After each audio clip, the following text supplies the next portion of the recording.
at the local Subaru garage to put this on. I'm now.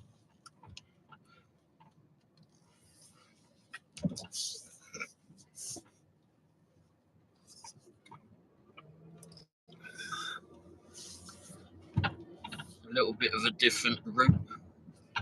Well, I never. In 1 mile, turn right. You ain't supposed to be on. I know the way home, you damn thing. I tell you, I've never met a GPS that wants to go home as much as this thing does.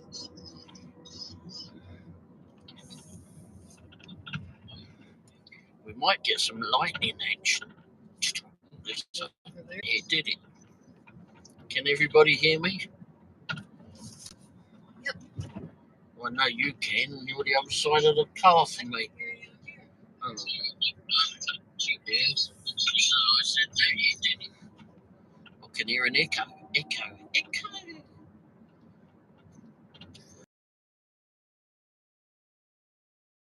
So it's happy that he's online now. Would he get extra treats, do you think?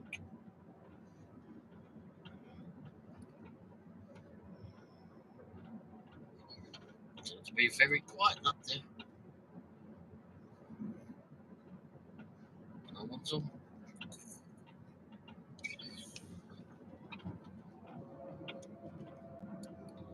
We're on a road called Independence Avenue. $2.99 for petrol there. Oh look, I've got a troll. Thank you very much, Trolly. Good boy.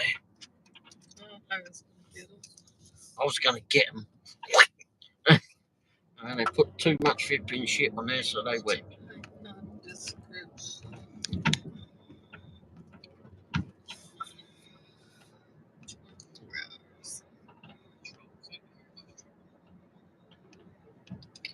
See, the trolls are welcome as long as they don't do stupid crap. Don't they bog off. Oh, here's another one. Reddit, you're dead.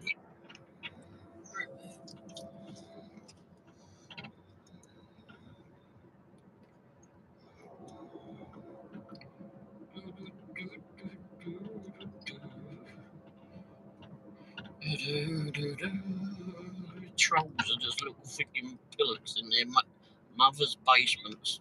We were there dicking around, fucking doing nothing. Anyway, so you're doing okay? Hello, Israel. Oh, it's another flipping dipstick. Rick Astley. Oh, Rick Astley, you are a flipping idiot, aren't you? Goodbye.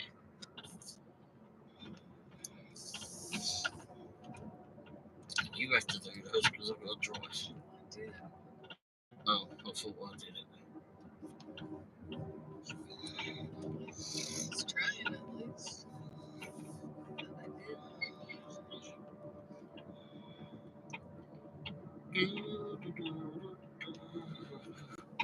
Got a Sonic coming up there on the left. Didn't he win Sheila's thing? Yeah, he was just a little shite, wasn't he? When we found out he was a troll because he was an idiot ripping on another live show.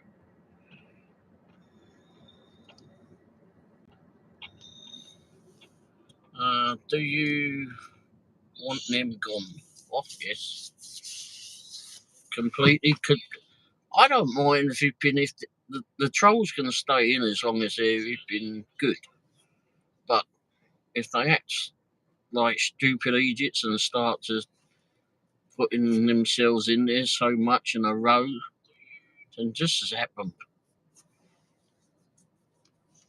Whoever wants to zap them, it's quite free to zap them.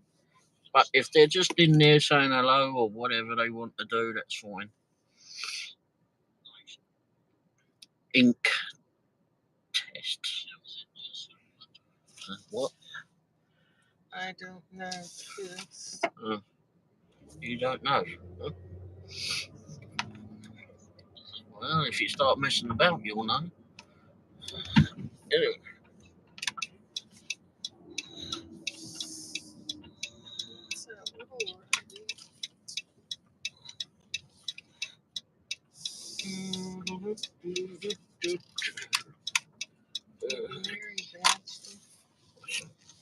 Well done, Mary.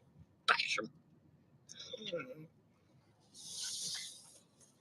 Howard would get out and swap them. IDK. IDK got what?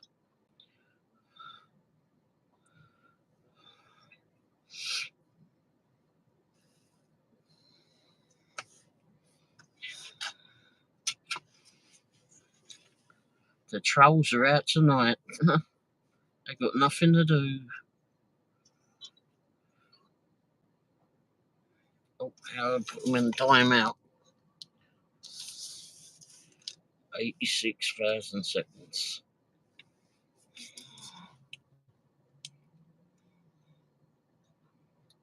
Oh, you just put them in timeout for a zillion seconds and that gets rid of them. I normally just flip and hide them, but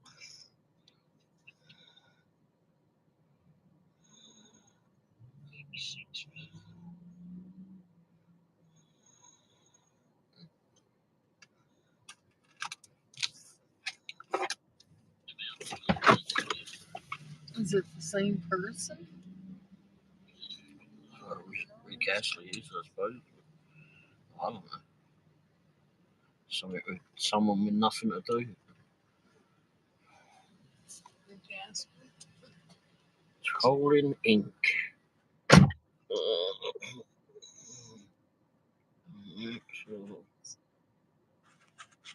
do you do it for 86 seconds?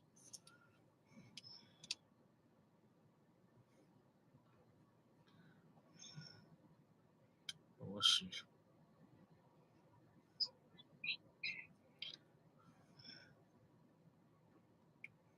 Nightbot.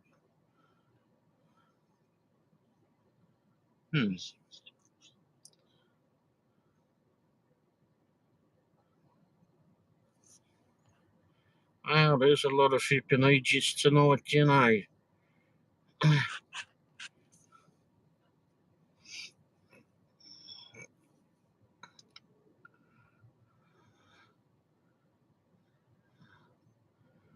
Well, whoever's in there, trolls and all, don't forget to hit the thumbs up button.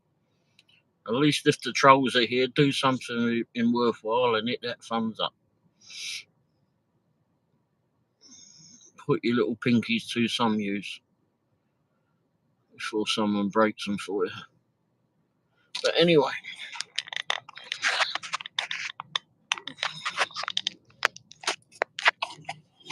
which is more likely what's going to happen to any of you someday.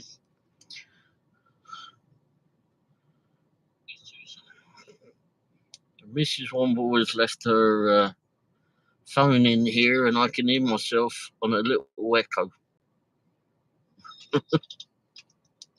So, how are you doing tonight, Mary? Besides from having fun bashing trolleys. Trolls. I see a Nightbot thing came up. Is that bloody thing working? It says Nightbot, but Trolling Ink. I thought Nightbot normally came up as a blue thing.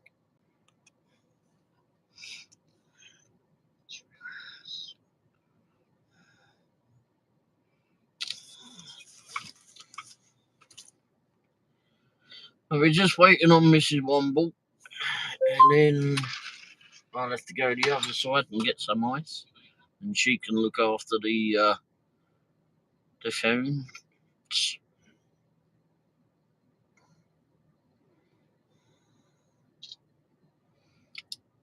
We can see what happens. We can see the lightning show on the way home. Headlights on, I think.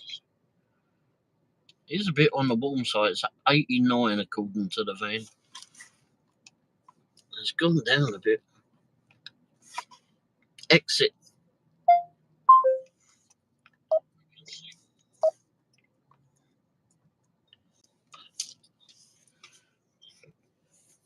I'm good. I'm glad Howard's got back on though. I don't know what happened there, why he got kicked off. You said you was going to appeal it, so did they say why he was kicked off? Did they just switch it back on?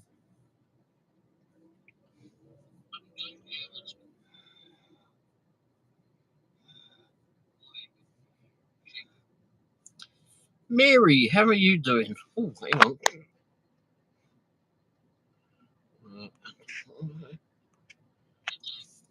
There you go, Mary.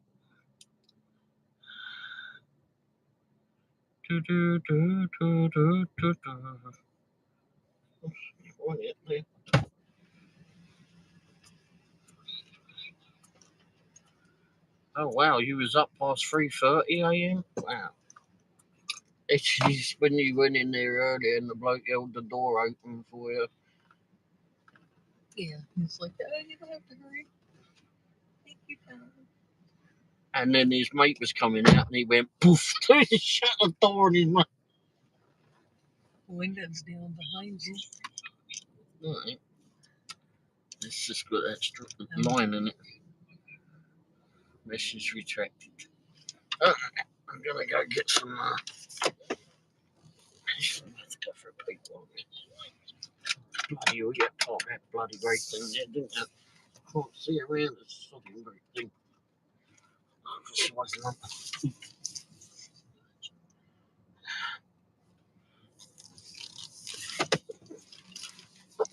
Okay. Come, you can do it.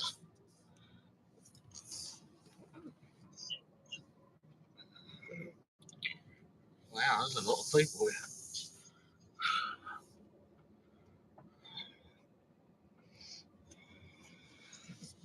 Wow, no one in. I'm gonna rush in here and get a drink. You want anything in there, Mrs. Womble? No, thank you.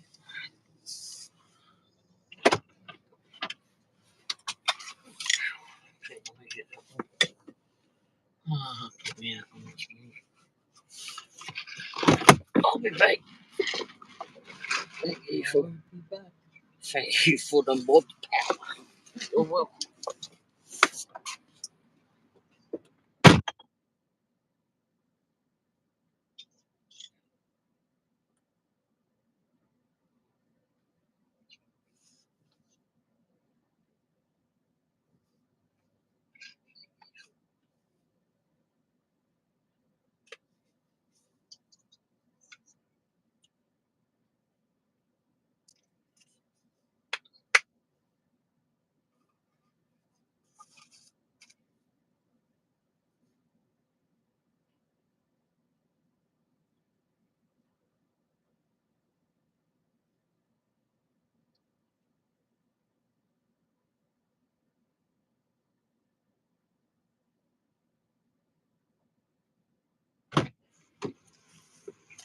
Oh. Ow. James. Not the stream we wanted. We probably didn't need. Well, James, you're welcome to go away if you don't like it.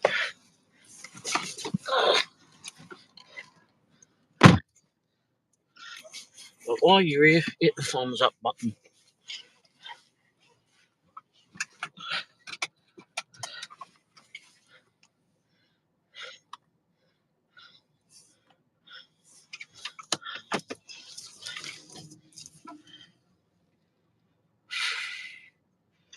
What the hell? Why are people driving through the car park like an idiot? Gary said he's real. Who's real? I guess James. Sounds a bit of a dipstick with me, but okay.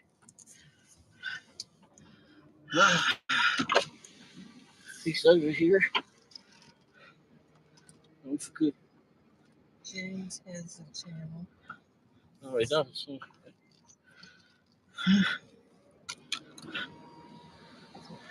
Kitty says, aka Mary. Anyway, so we're going to go back through the country tonight.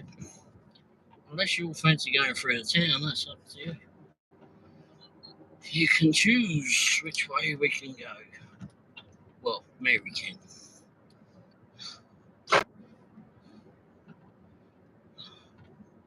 Got a bit of a lightning show going on.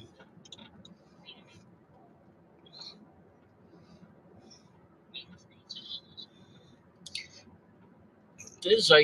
Have you seen Dasher Robson? I think it is. He sounds he's a deaf Doordasher. And there's another deaf Doordasher that I've joined as well on their channels. L483 Okay. Aviation High. Lyric. Hi.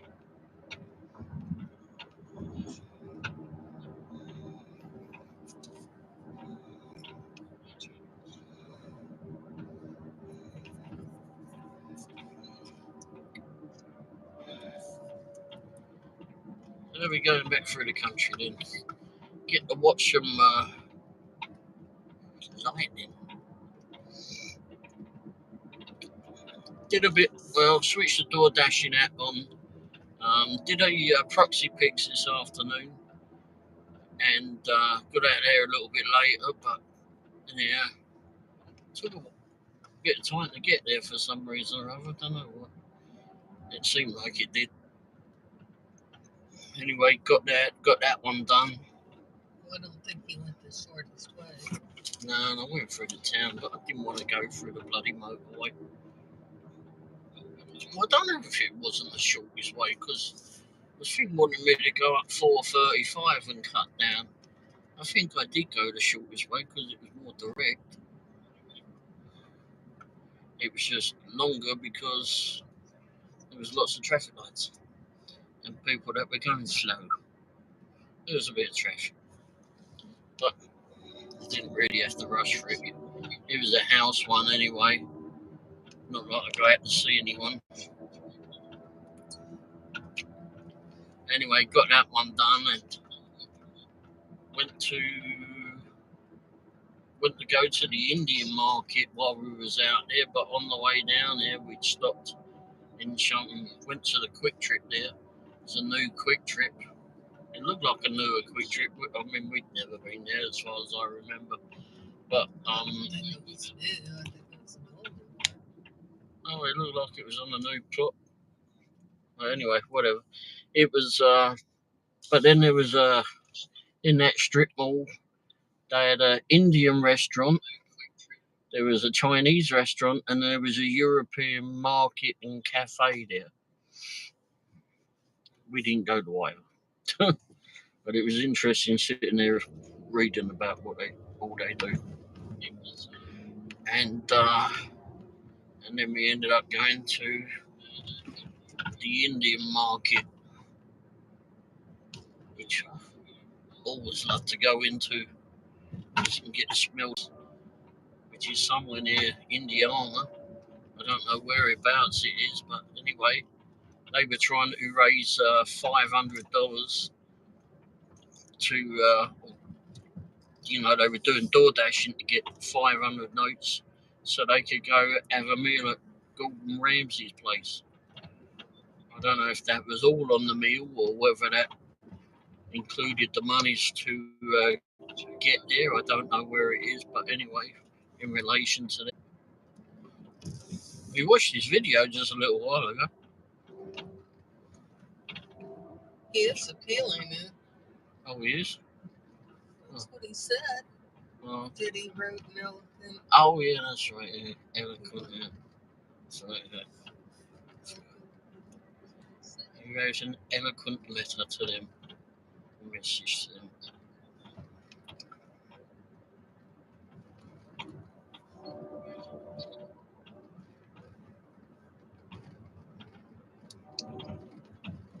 And he always talks nice about Doordash. Yeah, he always make sure that he keeps his platinum status, etc. Well, top dasher he's done. Now you can tell that it ain't worth it. Well, he may get reactivated. Yeah.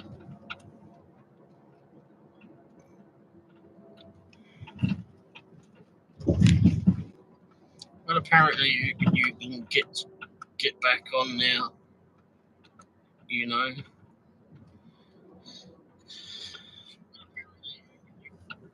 You can go back on there after 6 months or something. Something to do with 6 months. You can get on there 6 months later.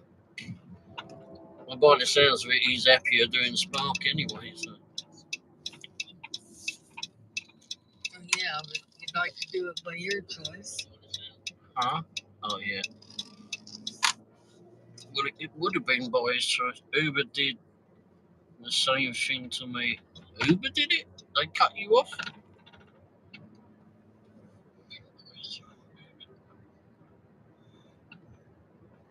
Wow.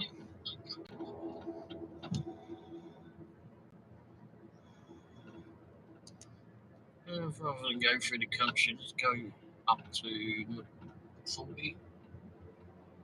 Yeah.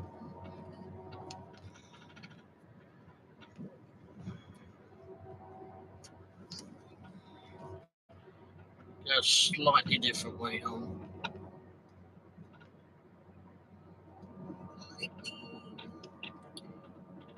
What does he say? April 1st. Say what?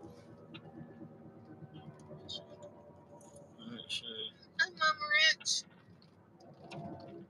Oh, now calls you've been watching people screaming in the front of someone. Meow, meow. April 1st, same excuse on her.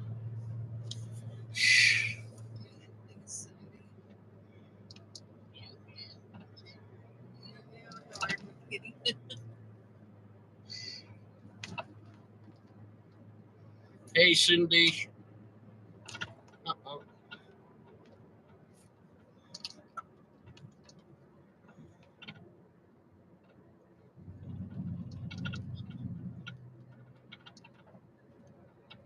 It's a bit of a problem here.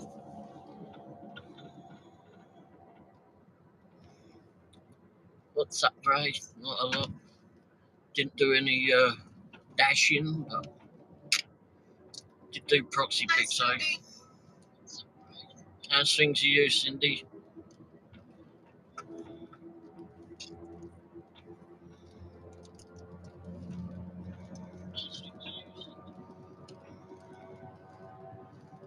Did you get back on, though, Mary? Back on with Uber? Uber? Uber, Uber, Uber. It's like an episode.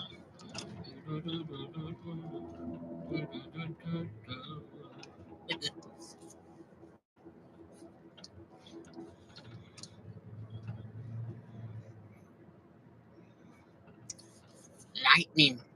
Lightning. Let's see the lightning. Doordash is what? Oh, crikey. Doordash is as close to being Amazon Dash. PI.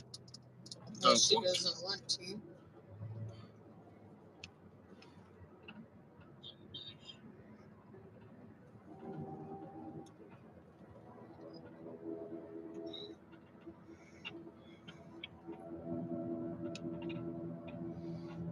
And Doordash is close to being Amazon Dash. So that's it. Just like bloody Grubhub's gone. And Mary doesn't want to. Uber is a negative platform. Uber used to be VPN alright.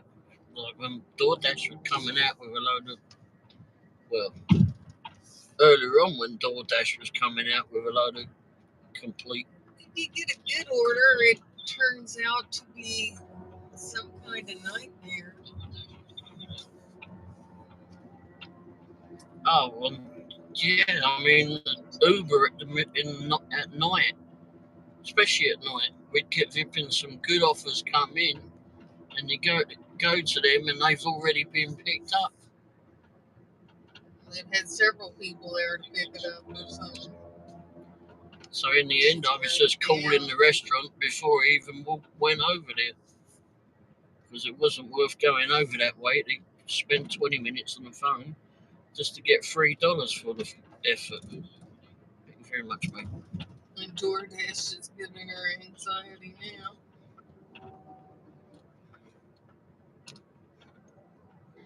I'll go straight up a little bit. Go a little bit different. Oh, jeez.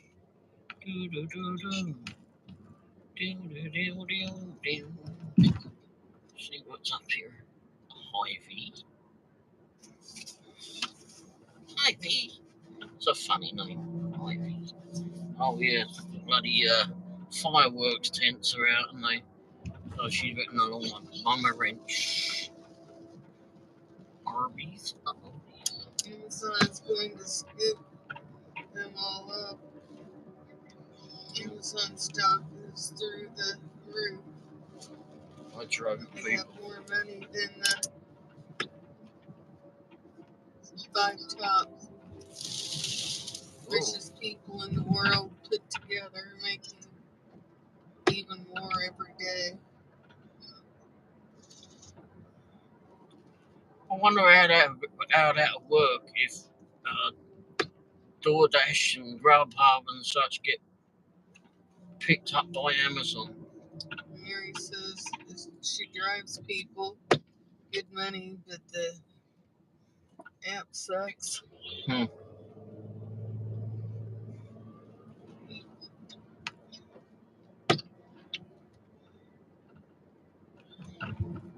Windows picked up. Where the bloody hell's the lane? And Nick. Uh-oh. I see flashy lights ahead. Wow, the windows really picked up. Lyft is much more uplifting.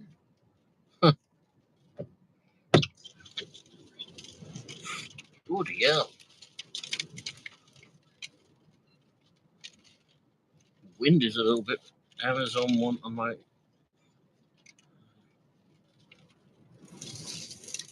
Oh, crikey, I don't like this wind much.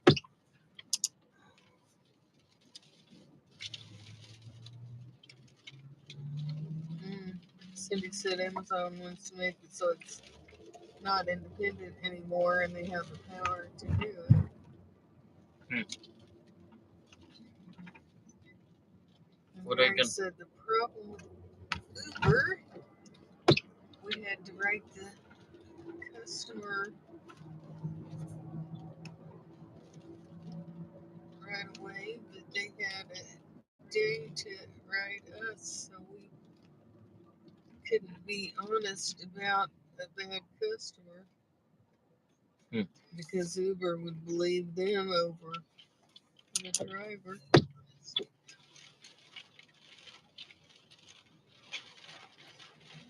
Wow.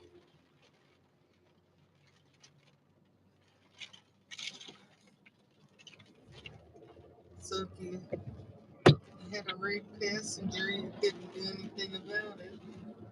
Oh, you could.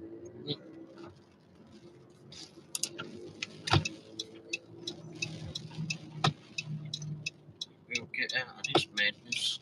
And then the passenger could lie to get free rides. And Cindy said that's not right. Wow, look at this weather. No, Uber is wrong. Is worse than DoorDash. Uber is worse than DoorDash. Wow, this weather picked up badly.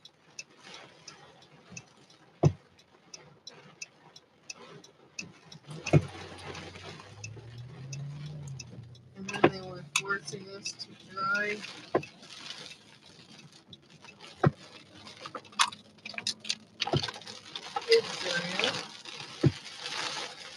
They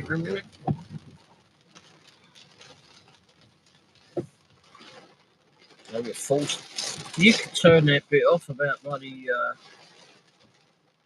picking up teenagers. I saw that. I turned off all of that.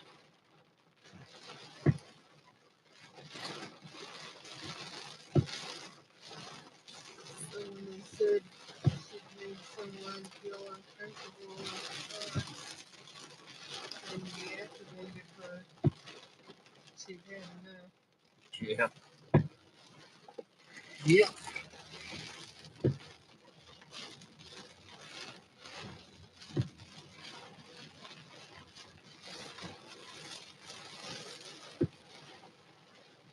I'd say the bad weather was it.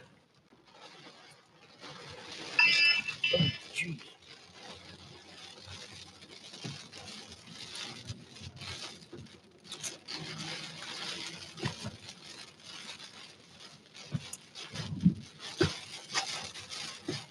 Now Doordash gives me a lot of anxiety because of that 100-day rolling.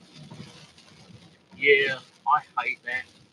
I mean, yeah, it doesn't bother me any because I'm cherry picking. And they said, rain, rain, Oh, bloody. rain here today too, but much cooler. Oh, it's down to 79 now. According to the rain. Want to keep out the bloody soil bubble. And Mary said, I have a severe cancer. Let that out.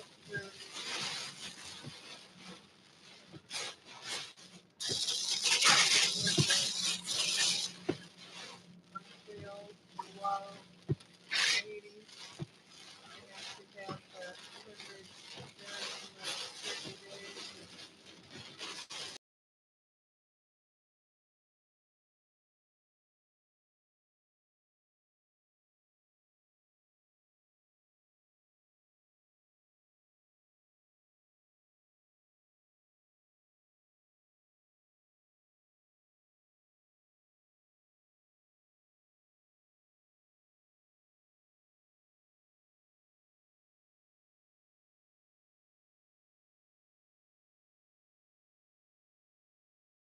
By Pedro earlier.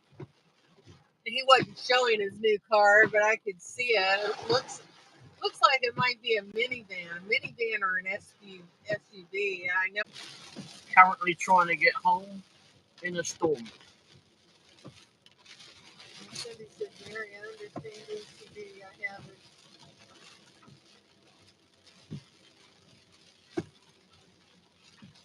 Along with a platform of other issues.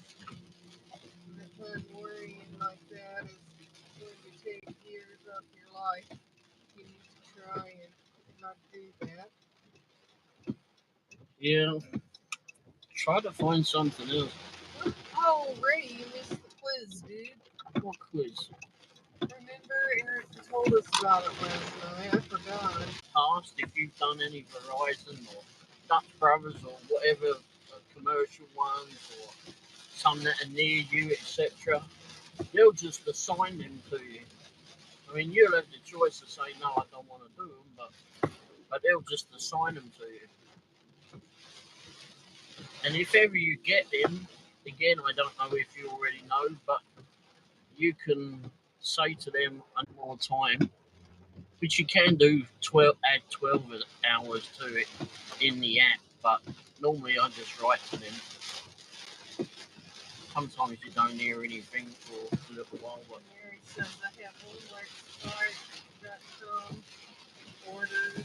I love Grub Cups. The restaurant treat the drivers much better. I love catering. I even like this.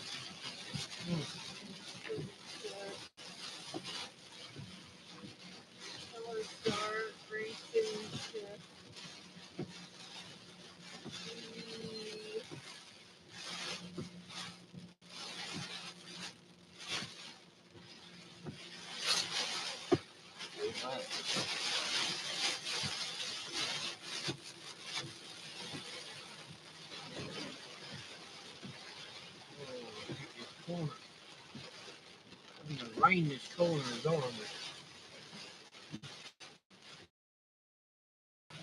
Like it's raining.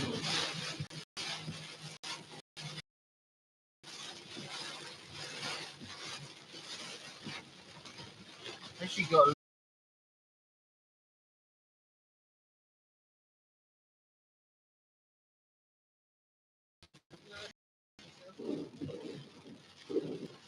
Print over a delivery app.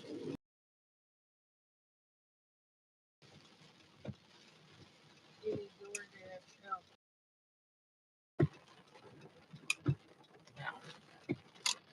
so I wasn't impressed with that.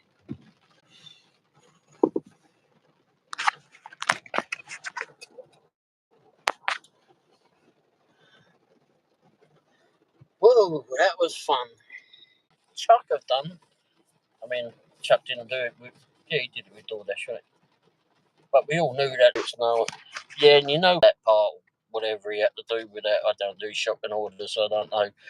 But he, then she writes to him. But that just went too good up here. Oh, yeah, I wish they would get rid of that bloody tier system. Oh, yeah, I wish they would get rid of it.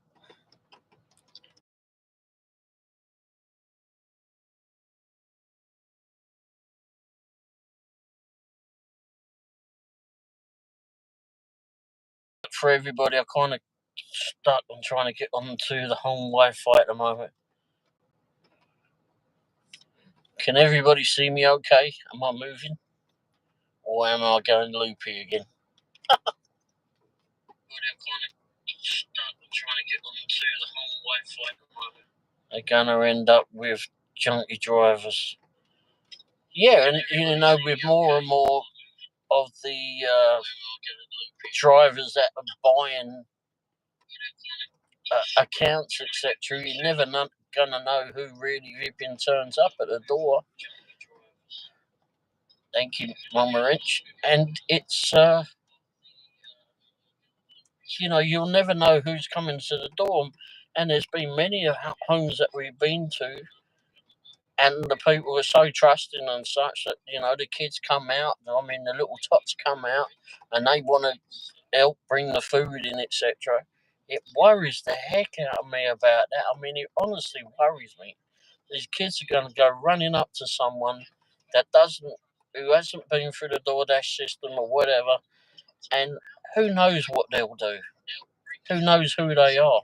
I'm not saying that every one of them is bad, but who knows? There's a reason why they've not gone through the system properly.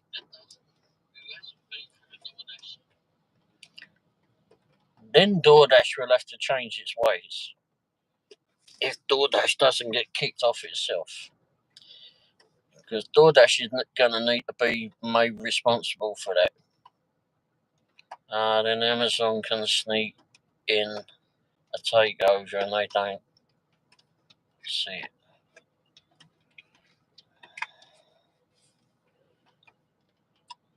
Oh, but yeah. Good night, everyone. Oh, you're going in? I am. You're going in. Wave. Good night. She's like a deer in the headlight. She doesn't know when I put the thing empty.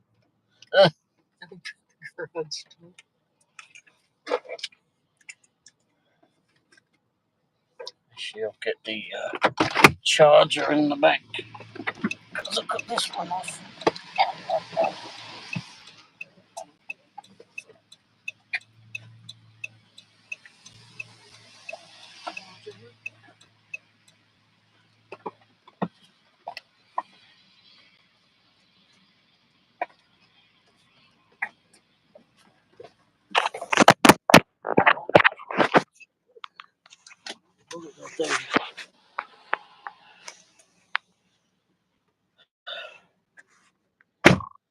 Out, shut the door, Miss Womble.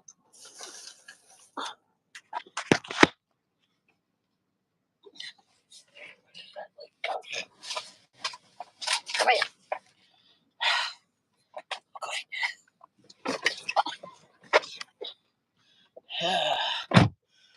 Whew, that was fun. Just trying to plug it all in.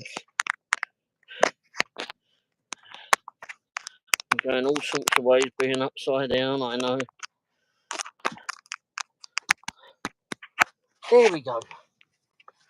That was fun.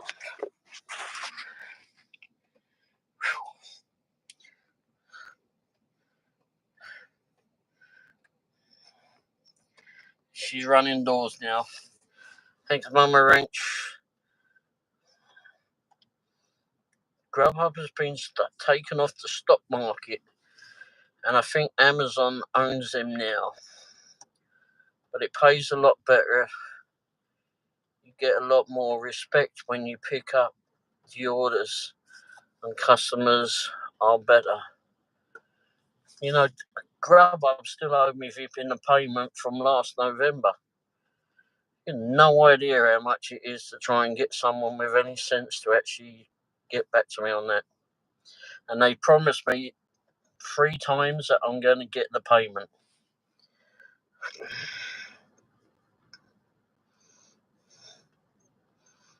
Oh, that's a good idea. Watch the NASDAQ.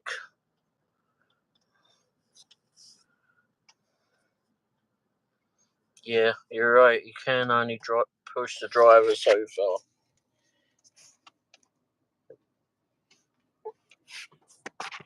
And I've said for a long time that they shouldn't do the system the way they do the system with Doordash. With Doordash,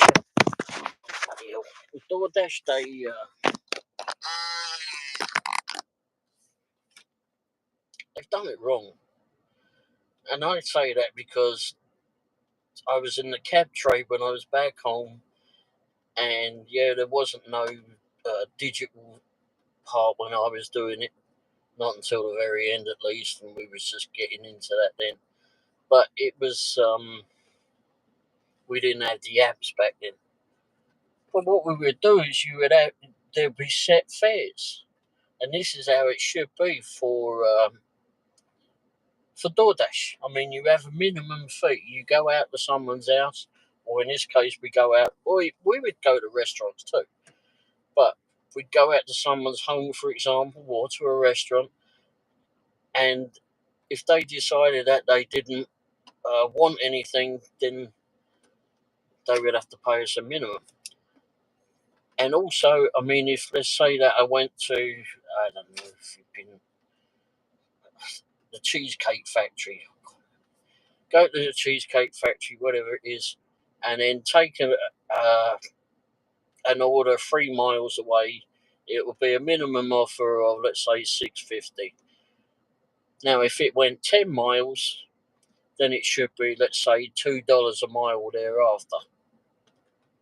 This way, everybody knows how much they're paying.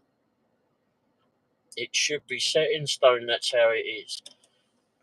And then Doordash maybe to take a portion of that, not a lot, because they're making enough out of the customer and the merchant, taking way too much from the merchants, and then just take a tiny portion from the driver's fees from that. Customers can also been tip on that, and they wouldn't be able to take anything from that. But it should be just laid out like that. Because when I was doing the cab driving, that would be how it would be.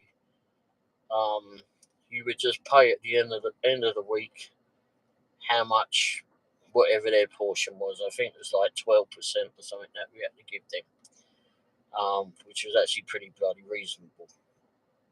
And then you had to pay for a radio fee, equipment fee, but we were already paying for that with paying for our phones, etc.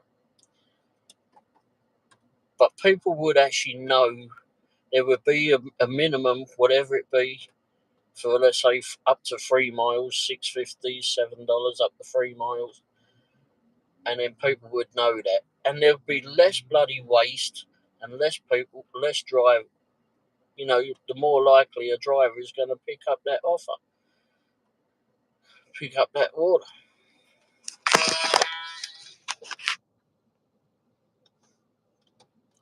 Not a bot. You have a good voice. Thank you very much, 101. Yeah, they're going to dumb down the driver pool, all right. Unfortunately, they're going to have a lot of worry vipping customers that get dodgy drivers at that door. Why don't you put stockholders in the equation? Most of the money go to the... Oh, yeah, didn't even think about that. Uber math is insane. So is flipping Doordash.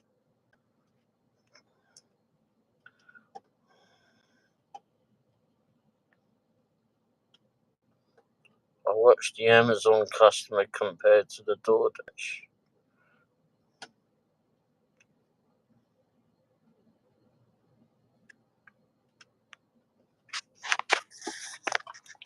Got my charger in the bottom of here and trying to keep it up. I have to hold it. I did go to the Indian market today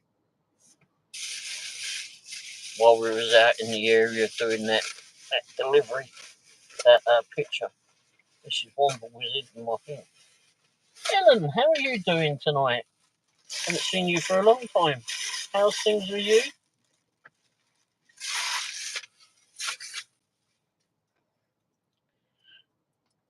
Are things okay? Did you have that storm over by your way yet, Ellen? Oh, it ripped through here just a little while ago.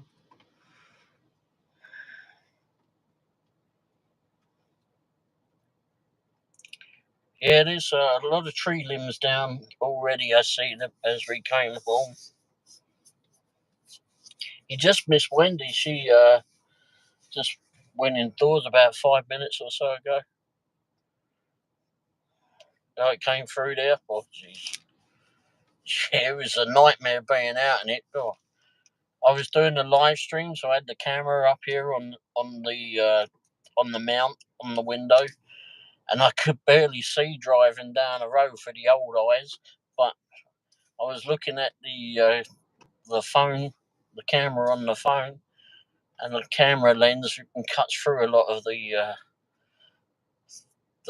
water, so it was making it a bit easier just watching the camera driving it, like I had a flipping sonar or something. But anyway, so how's you been there, Ellen? Been okay? Haven't heard from you for a while. Okay, bummer. I will do, Ellen. She's been doing okay. She goes to dialysis three days a week, and she does physical therapy twice a week. She's got muscles on her now.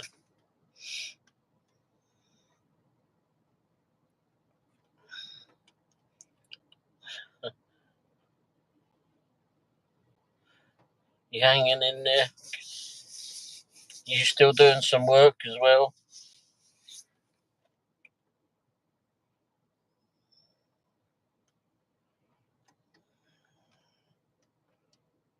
We'll have to try and meet up sometime. Meet up for lunch. Wendy and I can meet you up sometime. Meet up with you. I mean, sometime. Hey Presley, how you doing, mate?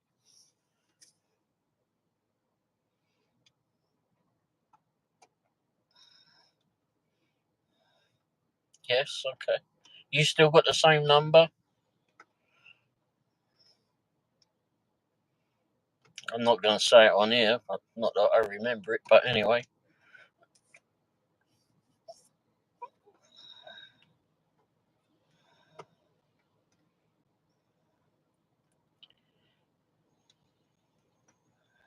Okay. I'll shoot you a text and we can try and figure out a time to meet up if you like.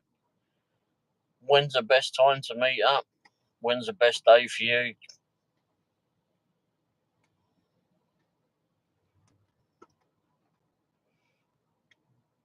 Ellen lives not too far from us, everybody.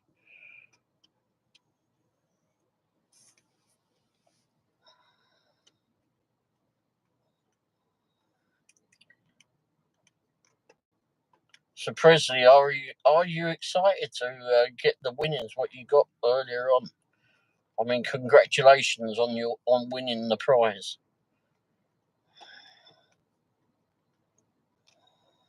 That's what I meant.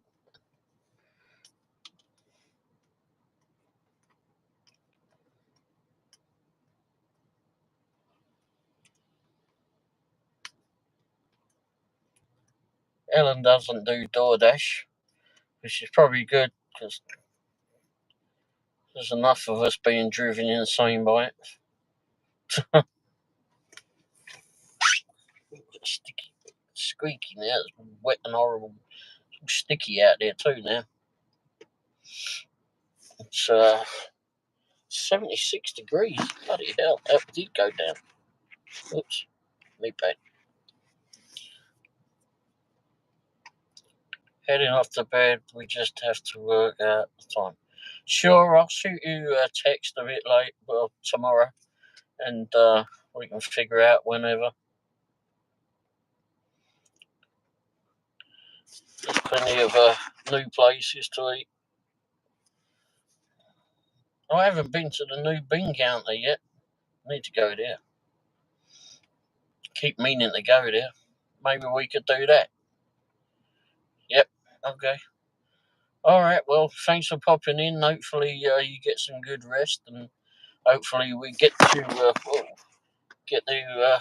meet up sometime soon.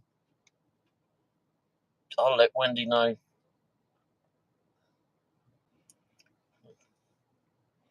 Keep safe. Hopefully the storm finishes over your way soon. It's mostly gone from us now.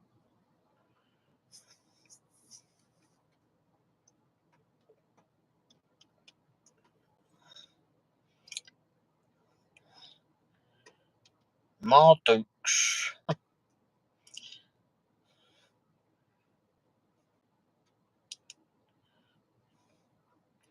Sunny.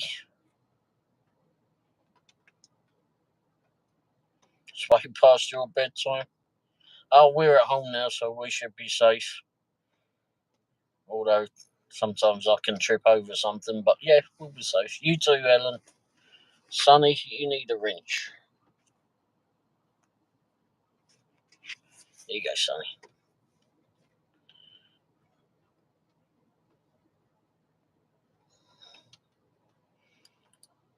Yeah, this, I don't know about Doordashing. Doordashing has become a pain in the backside. Yeah, so I went to, while we was over in Kansas, and close to my favourite place, which is the Indian market, I got these.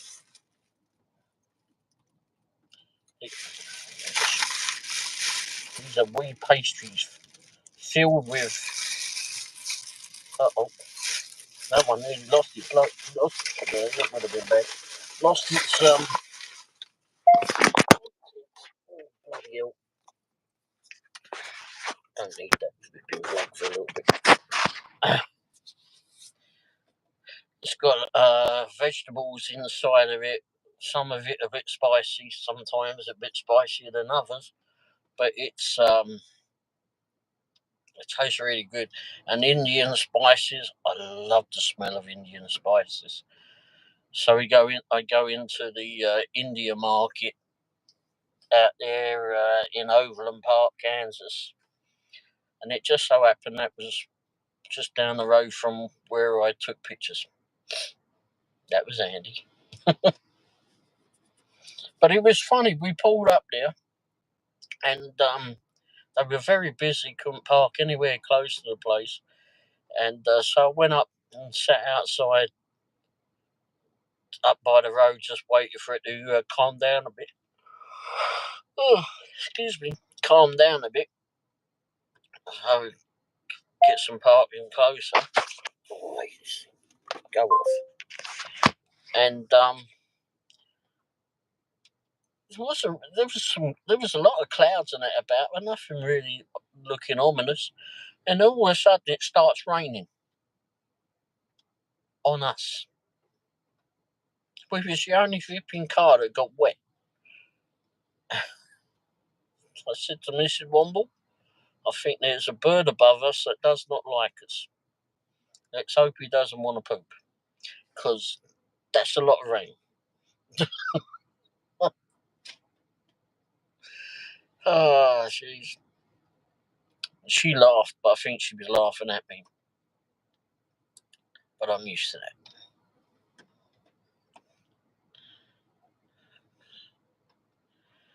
Yep, Sunny now has a wrench, so she can go around and bash.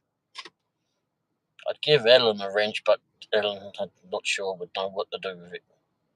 And she's too close, she might come and bash me with it. I'm sure she would. But yeah, it's I wonder who's going to be next on being kicked off of Doordash. Ouch. That gives them grief. I see there's 2 more videos of Howard on his channel. There's Mary. I'm going to have to go look. I went to look last night and he weren't there.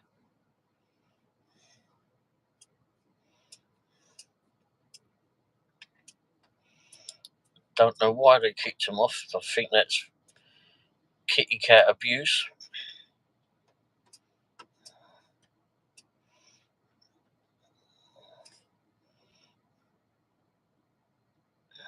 It's very bloody odd. But I'm glad they brought him back, or allowed him back on. Absolutely nuts.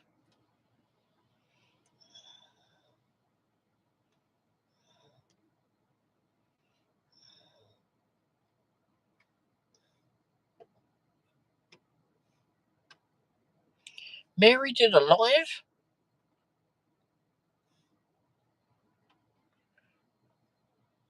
We was on Fran's live. How did we miss Mary's live?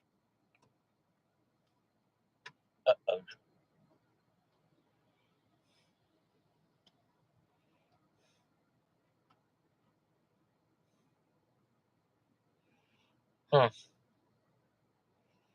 Copyrighted material? What in the world? Okay.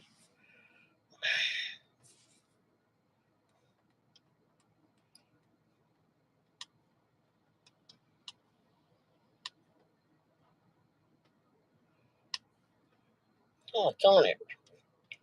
I'm sorry we missed that then, Mary. I'll go back. Did you get it, set it to public so everybody can watch the rerun later? I'll go in and watch the rerun. Oh, okay.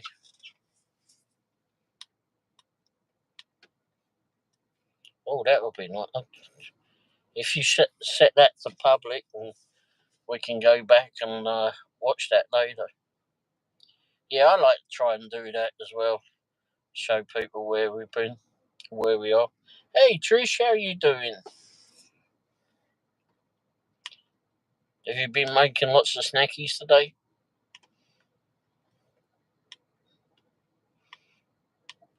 Yeah, everybody, if you want to make yourself hungry, go to Snacky's Instagram page, because there's some good looking stuff on there. Oh, hang on. Howard, I didn't expect anybody to be there. I like a bunch of people come. Darn it, I wish we'd come too.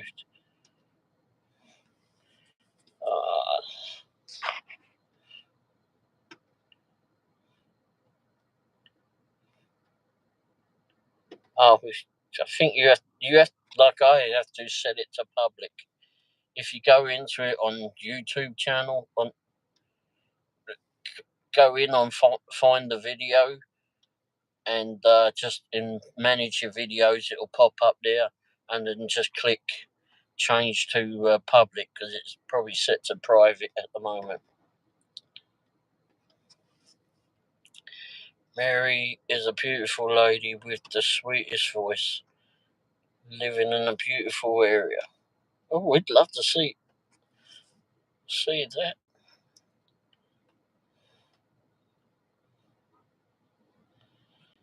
I missed it. I can't believe that one. Hit the wrong button. RV renovation today.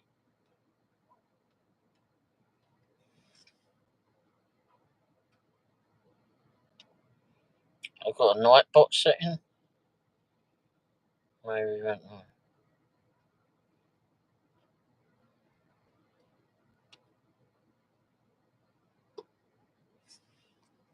Oh,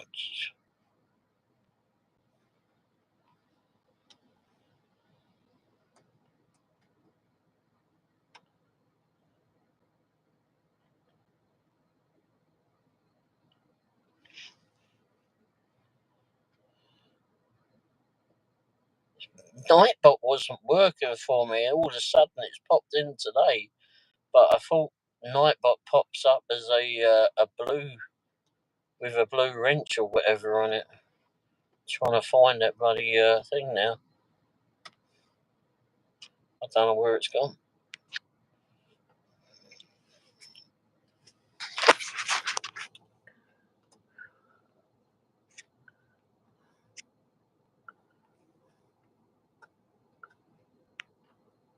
Oh, Marduke's turned him off. Wasn't Nightbot.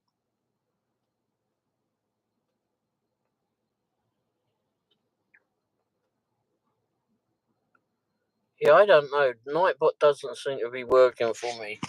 I tested it the first day or so that I had it, and there was something not right with it, and I couldn't figure out what it is, but I haven't bothered to go back to it. Because I just don't have the brain power or the patience to deal with it. I told you it's past my bedtime. I'm tired. Oh, thanks for popping in, Sonny. This was rather an impromptu one yet again for me, but yeah, I'll be on for a little while. I've never seen that kind of night, but I think that was a troll. Oh, the cheeky little slow and shows. Yeah, it looked different because when I seen it in Sheila's channel, it's got blue writing on it, I'm sure, or text on it rather.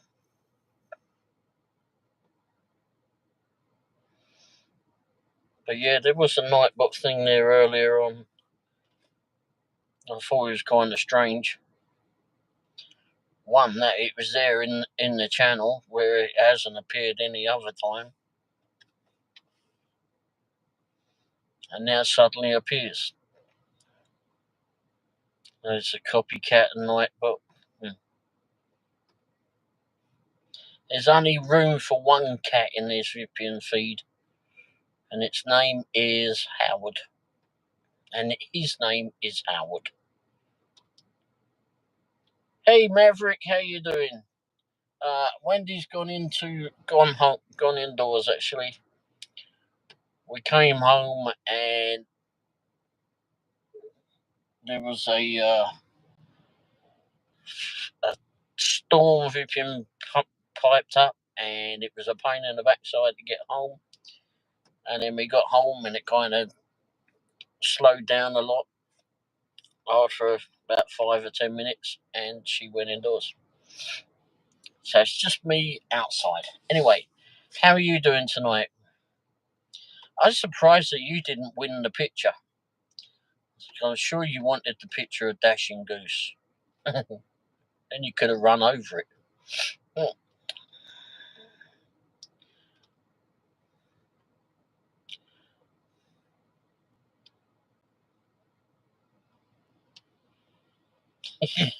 You have a lot of experience of been spotting trolls. You do it very well. She's the queen of European troll bashing.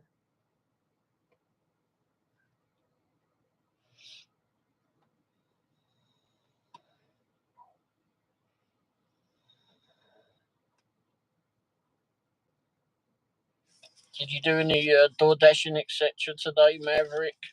You still today, right? Yep, only just.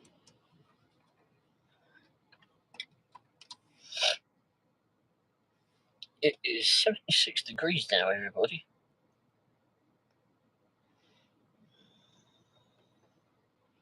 Which is a heck of a lot better than what it said earlier on. Goose is, I mean.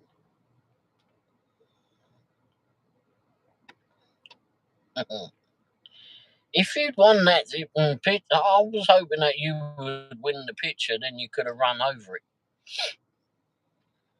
Could have done a video of that. Oh, gee.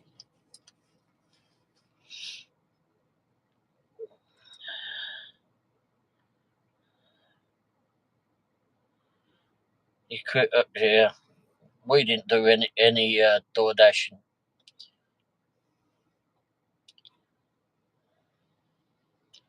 Hey, Elijah, how are you doing?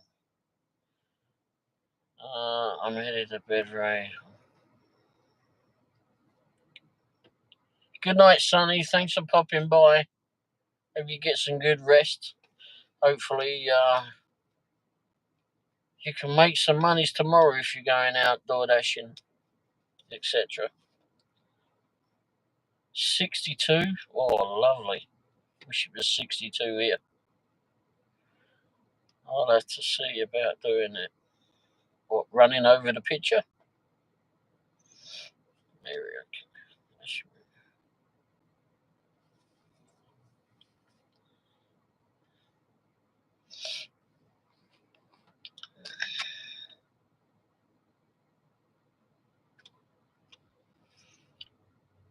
Yeah, I know I said it to you all before, but whoever hasn't done it, just go ahead and sign up for proxy picks. I've done nearly 100 now. I think I'm 2 or 3 away from 100. And when you get to 100, apparently you get you're eligible for some preferred status. I won't know till I get to it, I suppose. Anyway, but I did one over in Kansas yesterday. No, today. Oh, actually, I did one in Kansas yesterday too. But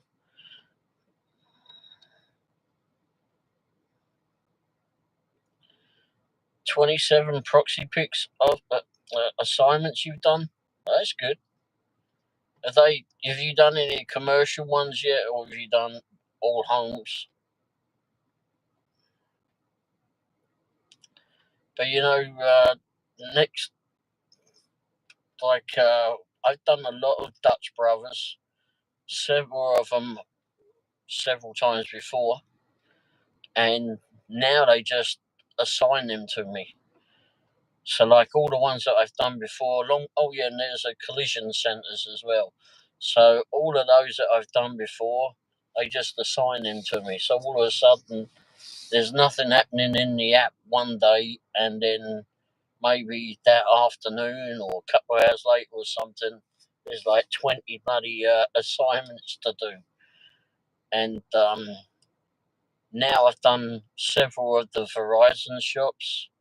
I fear that's going to be the same with that too. You did a car wash? Oh, bloody hell. Hey, Fran, how are you?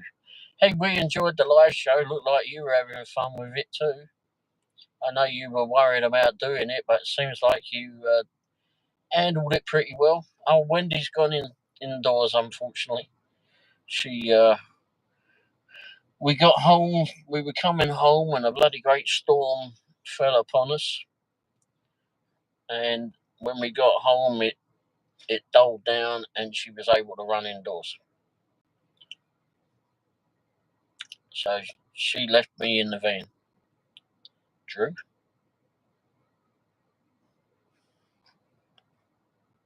It sounded like you was having fun on the live show, Fran.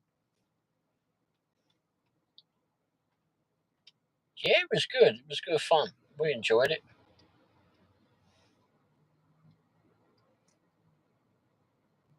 Yeah, it was good. How often are you going to do the live shows now? Have you decided Is it going to be every Saturday at the same time, or it's so hard to find a time slot to do it anymore? Because there's so many people doing the live shows. Oh, you're not going to do them very often? Once a month maybe or something? You hate it being late, Maverick? I seem to be very late. I'd be late for my own funeral.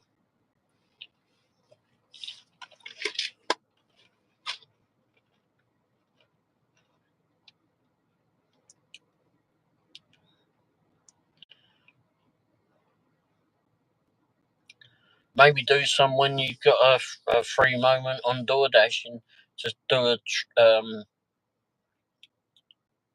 tour of your town, etc.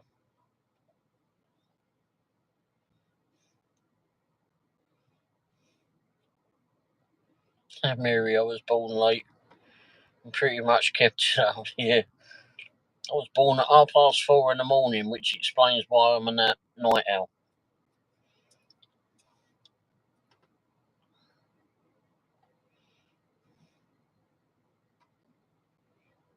That's what I want to do, Fran, is get another phone. I'm not really sure if I want to add one to the existing plan, especially after Wendy told me how much we spend on one phone line. So I'm going to look at other options on that.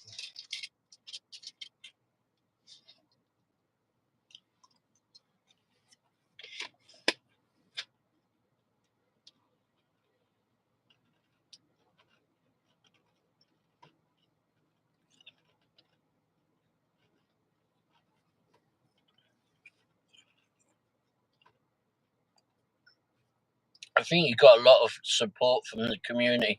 I think you're in the right side of the dashing community where there's not a lot of drama on this side. I mean, with Pedro and some of the other channels, etc., they have so much drama in that. But you're in a community where we don't want all the flipping drama, and we're able to concentrate on one another and help each other out, etc. But if you get onto the ones like Pedro's bloody one, then you can't get a word in edgeways and be a part of that. You're what? 0505? What?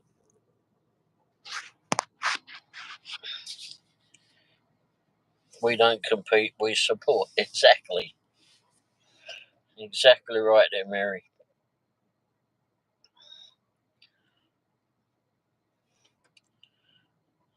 It seems to be that's all of us do that in this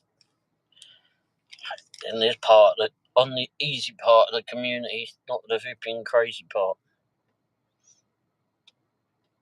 I'm past all that. I can't be doing with all that flipping, all that nonsense. I don't want any drama.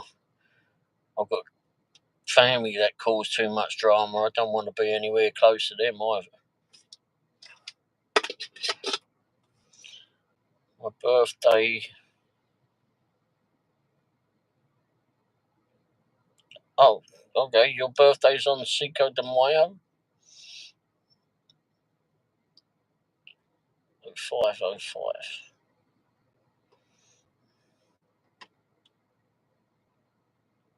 We had the Cinco de Mayo. When is it? So we'll have to do a birthday celebration for you, Mary.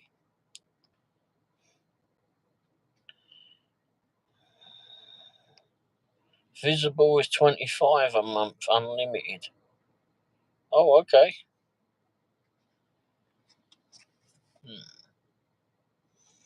But is their phone service any good though? That's the only thing. We've got, apologies, we've got AT&T. Wendy used to work for AT&T for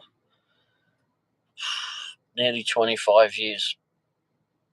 She wasn't too keen on it, but she stuck it. So we get a discount with him, but Still vipping thing. Oh, he turned 5 on the 12th of June. Oh, well, we didn't have a vipping birthday celebration for him. Happy belated birthday, Howard. He's probably gone off to sleep now. He's probably upside down, boots in the air, snoozing away. They run off Verizon. Oh, they do. Okay. And Verizon might run off of AT&T, right? I don't know. I just take pictures of Verizon. At Verizon. One I did yesterday was like, it was quite a big one. But everyone at those Verizon shops, I don't know if you get the opportunity to do those ones, Mary, but in your area, but they've been real good and easy to deal with. ANF Speedy VR. Thanks for subscribing. Oh, he's next to me. He's sleeping. Purring away. I just want to stop by. Got to put. We'll do it in a bit. Well, thanks for popping by, Fran. And again, we all enjoyed the show, and let us know when you do it again. Oh, Verizon runs off of Verizon. Okay.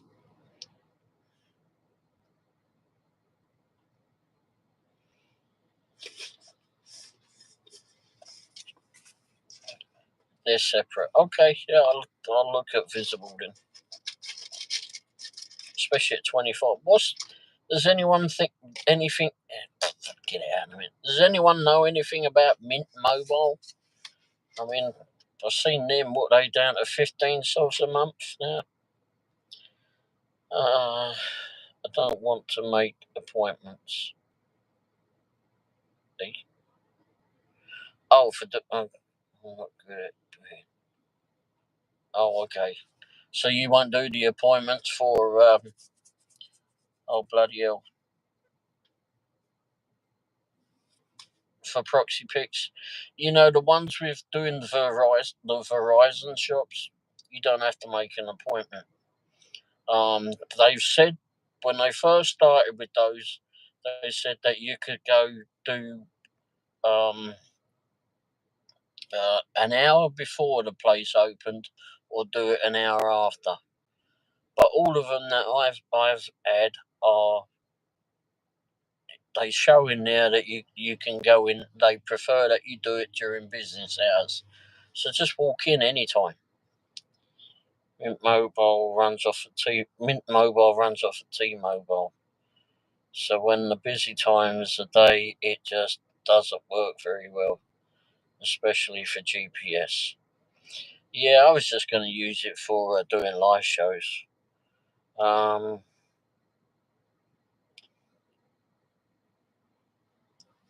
haven't done any of those appointment ones, Mary. I just do the. I don't want to play that game. I had Mint Mobile. It was Russia. I was in northern Florida and I got lost. And I had to go to the Walmart parking lot to hook up to the Wi-Fi. Holy crap. Figure out how to come home. Wow. Yeah, I don't think I'll get that in. I got a... I switched it off now. But anyway, I've got a GPS in the van too. So I need to update the map. I don't have it on the radio. It's a bloody good radio, but I was too early. I could put that navigation one in there, but I don't want to mess with that.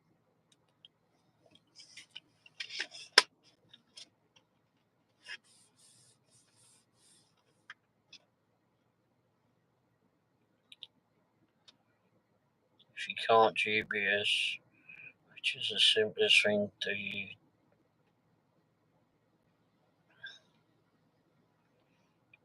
Yeah, the GPS. Well, I've got the GPS on that thing on the Garmin. But yeah, I see what your point is there. See what your point is, because it's got to always have a signal for the GPS. And I see that you can get these mobile, what are they? Mobile Wi-Fi hotspot things. But again, you still got to have a signal going to that. And from what I've seen, they're not that great. But if you look at some of these RV shows, people doing camping and such going off a grid, I've seen some of those in the past where they can plug in an external antenna. So I wonder if getting something like that would work. Certainly couldn't hurt putting an external antenna on it. Needless to say, I'm not a Mint Mobile fan. Well, understandable. Visible has that. Visible has what? Sorry, I had to send an email. Wink, wink. Ray, read it later. I can do a Wi-Fi hotspot. Yeah, I can do the hotspot from this phone. But the trouble is, it's like if I've got another phone, my old phone, which is a 6S Plus, which is real old, as you know. But it eats so much data vipping from it, and I think I've got 4 or 5 gigabytes of cellular hotspot. I mean, I could use it off of Wendy's phone too, but at some point it's just going to go right the way through all of that. I've got my old iPad. I can use that, but then I'll fit that on there. We have Verizon, been with them so long, they don't what? They don't run remare butts anymore. Well, we're with AT&T, and we did pay off the phones last year. I think it was. That was good. We don't update our phones every year. I've known people that just because a new phone comes out, they go and get a new one. Got to have the latest stuff, but the darn thing works. So why do I need to change it? And I can update the software. AT&T doesn't work in Florida. Oh, it doesn't. I haven't been to Florida in a long time, actually. It's been a long time since we've been to Florida. The last time I went to Florida, I went in the swimming pool outside in Kissimmee. We took the grandkids out there. And anyway, I was in the swimming pool, and when I came out, I love going underwater, so I was underwater up and down there playing around out in the swimming pool. There was no one else out there, funny enough. Anyway, and then I put my head out the other end, out of one of the ends of the pool, and there was a lizard, one of them little mini lizards at the end, looking at me. But I swear he went cross-eyed as well as I did.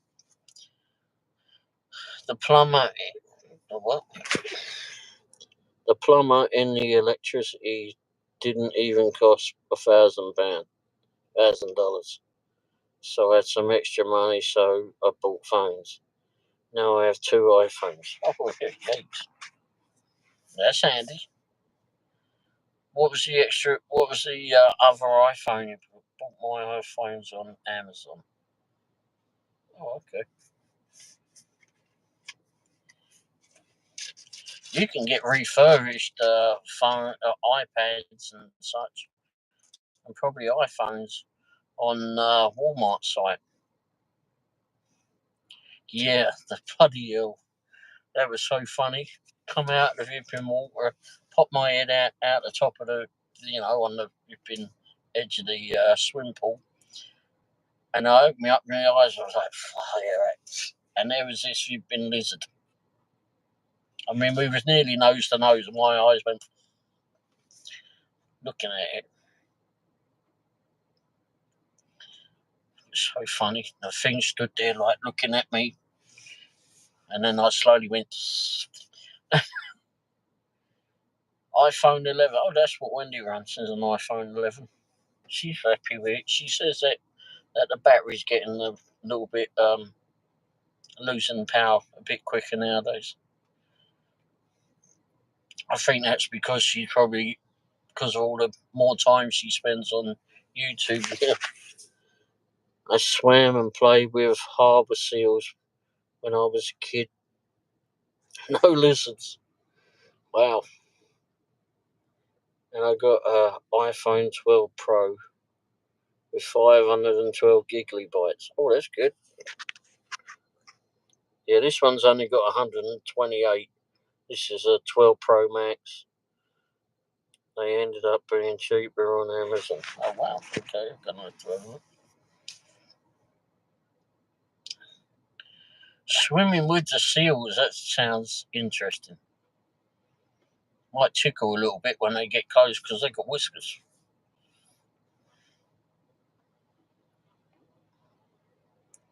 It was $448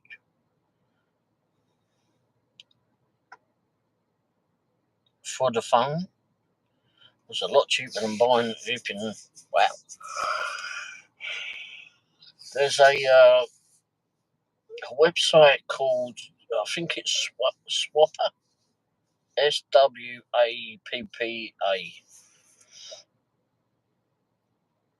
and they do. I think that's what it's called. And you can also sell on there, but you can buy. It's all tech gadgets. So it's like cameras, action cams. Tells you all the stuff on there. It does iPhones, and other phones, and iPads and other tablets. Nope, never been that close to a seal. Oh well. Where was it? We went to. Oh, it was St. Louis Zoo. We was at the zoo in St. Louis, and you could put your hands in and play with touch the stingrays. They had their barb removed, so there was no fear of getting stung or anything. But and they would go through and put your hand right away in the pool, and you could touch them. It had a very odd feeling. But anyway, and then I had my hand in there, and there was other creatures in this pool. And then I had my arm in there, and I was about to touch the ripping stingray, and Wendy went shark, and there was a lot of splashing, which was me, because I ripped my hand out of that pool so bloody quickly. They weren't sharks to eat, but you hear the word shark rather loudly, and all that wants me to do is get out the bloody way. So there was lots of splashing going on, and people all the way around the ripping thing are looking at me going, what the hell's wrong with that geezer? Yeah. Oh, good grief. She said, when she turned around to me, she said, what's wrong? You yelled shark. She said, but they don't hurt you. But you yelled shark. Doesn't matter if they're not there. You don't stand there and leave your arm in there and wait for the bloody thing to come out, see if it's going to come up and kiss you or if it bite your arm off. You get your arm out of the way. The instructor or whatever came over. We told her, and she just started laughing. Sure, it was at me. As Wendy was laughing at me. New England Aquarium in Boston had a few escapee seals. Uh-oh. We lived in a few blocks from the beach. Many summers daily at the beach.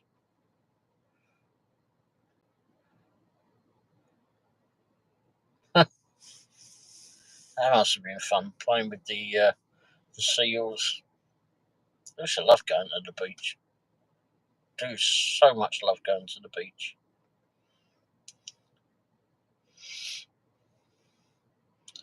I went out. I was on Lancing Beach, and went there with friends.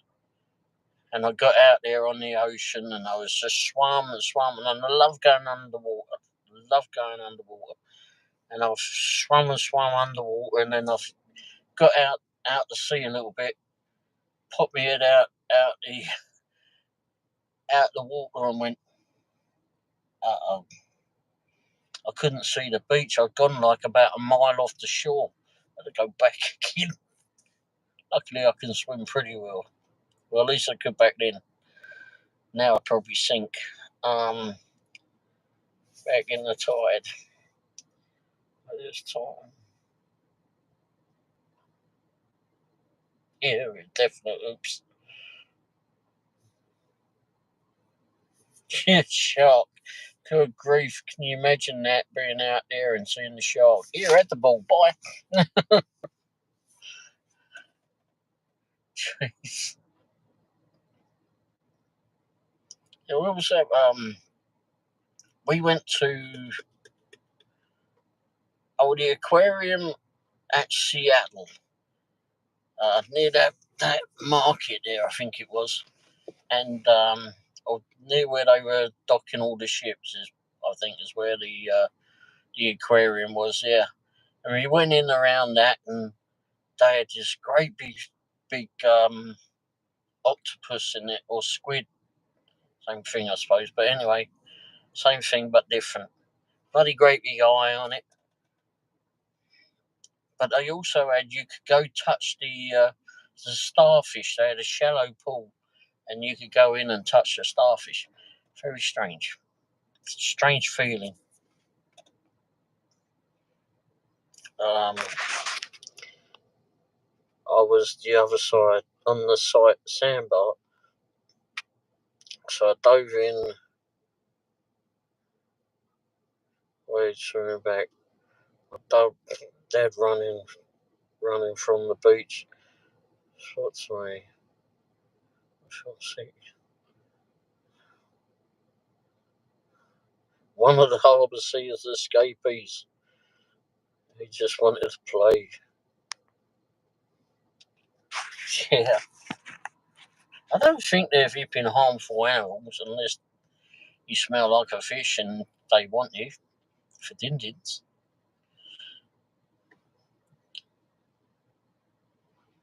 I think they're okay with humans, it seems. Well, I mean, they play with them all the time in Kansas City Zoo. The Coast Guard called the aquarium, and they came and got him. An escapee. We had, when was it? Must have been 4 or 5 years ago now. And Kansas City Zoo is, crikey, it's, I don't know, 4 or 5 miles away from here. And we go there every now and again. We haven't been for a while. We need to go. Probably have to wait till the fall now, because it'd be too bloody hot. But a couple of the gorillas escaped from Kansas City Zoo. Woof! Can you imagine? And we'd been there previously, and we were over by the when you got to the gorilla enclosure, you could go up. There was a deck, and you could overlook the gorilla enclosure. There were several of them there, and she says, I don't know what to. She says one of them looks like he's wearing a safety vest. I said, did he have a hard hat on too? And then it was like, I don't know, 3 or 4 weeks later, that we heard they'd escaped. A couple of them escaped. So I said, maybe it was those flipping ones wearing the safety vest that flipping got out. That's what they were doing. They were wearing a safety vest to try and figure out how to get out.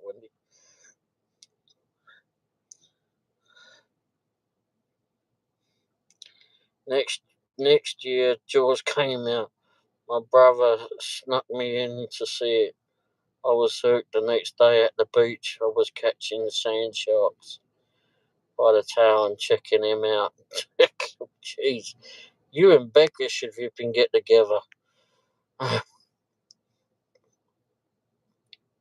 He loved gorillas. Well, I love gorillas too, as long as they're the other side of the fence. But they're interesting creatures, and I love the way that they just get so close to their young as well. Seems like they cuddle their young like little teddy bears too. Funny creatures.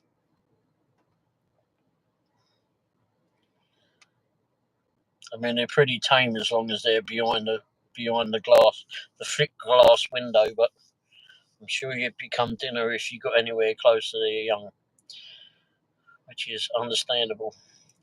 I like the way they take care of their babies. Yeah, that's just what I'm saying. Yeah, we've seen them before at the zoos, various zoos. We like to go rent the electric power wheelchair things because little bloody zoos are so big. So we drive around and I've got my camera equipment and I take the pictures. Now all I need is a bloody phone to use. But my dad worked at the airport. He walked a baboon around, got him some snacks, hung out till his owners came for him. Bloody hell. At Bush Gardens. Yeah, that's it. Bush Gardens in St. Louis. Just cool. Have you been to that one at Bush Gardens, Mary? Also out there, you can go visit the Clydesdales at the beer factory, whatever it is. I don't care for beer. That's not me, but it was good to see the Clydesdales. Did enjoy seeing them. Bloody great things they are. Oof. Do like horses.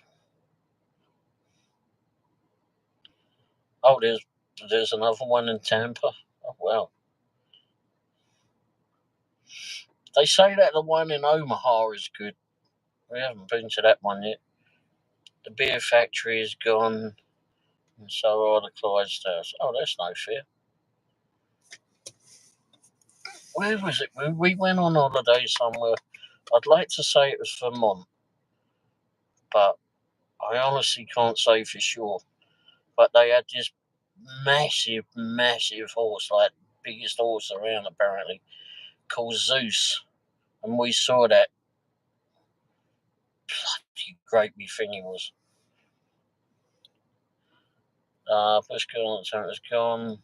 The beer factory is gone. So the cheetahs live where the Clydesdales were. Oh wow. 2 dudes were poking at him. Oh, at the baboon, trying to.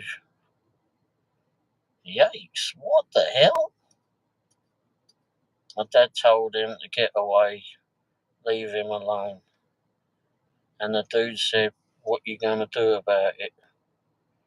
My dad said he'd let the baboon out. So did he? So he did. I bet they ran. What flipping weird people. Why in the world would you do such a thing to a bloody animal? Or to anyone, really, but why in the hell? You should have just got a bunch of hypno security people and taken them round the back and beat the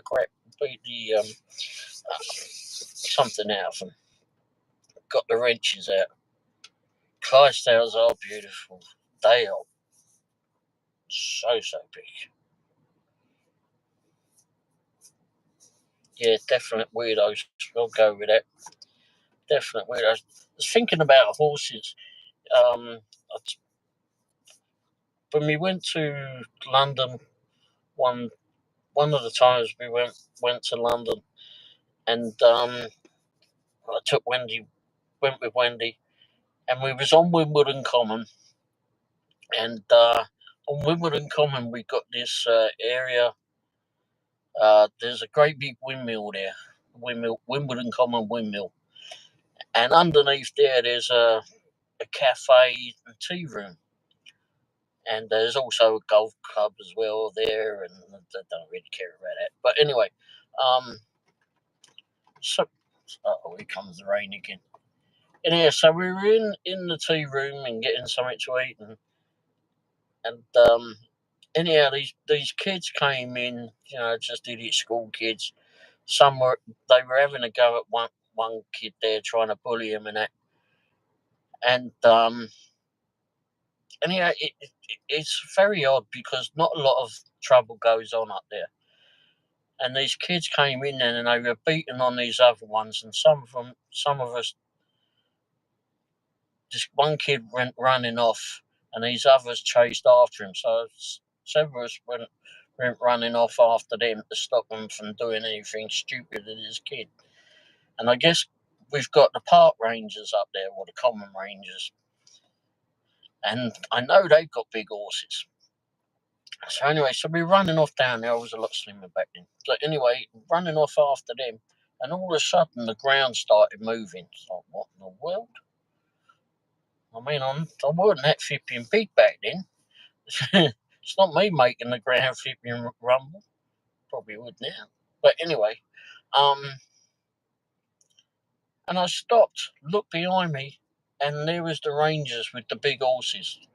Oh, they commanded flipping that you stop, just the flipping rumble of the ground flipping. They were big horses.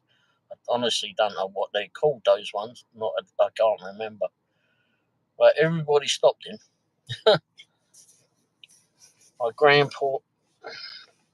Yeah. Well, that's a very nice way to speak of your grandpa.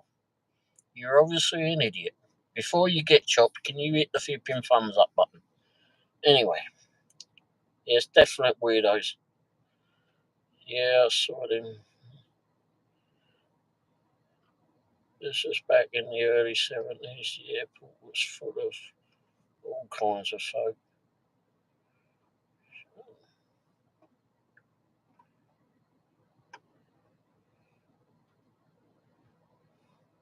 That's a fifth fall from the back of the truck.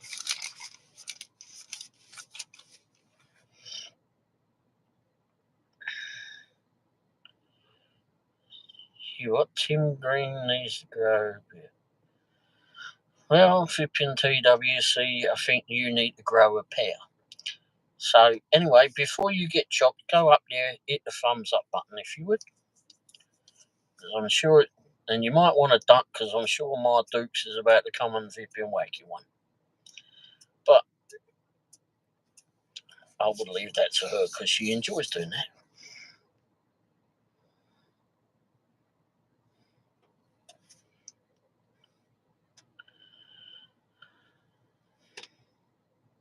You're an idiot.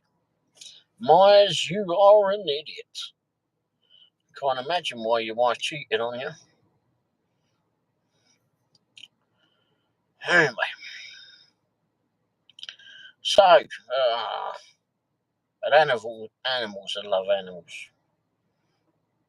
Not so keen on snakes, though.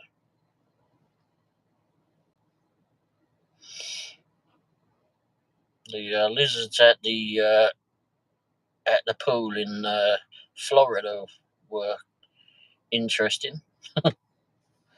That's about as reptile as I'm going to get. She's very good at it. Crikey, she's had lots of experience of troll bashing. Need to give her a double wrench. Oh, she does have a double wrench. A mama wrench. One in each hand.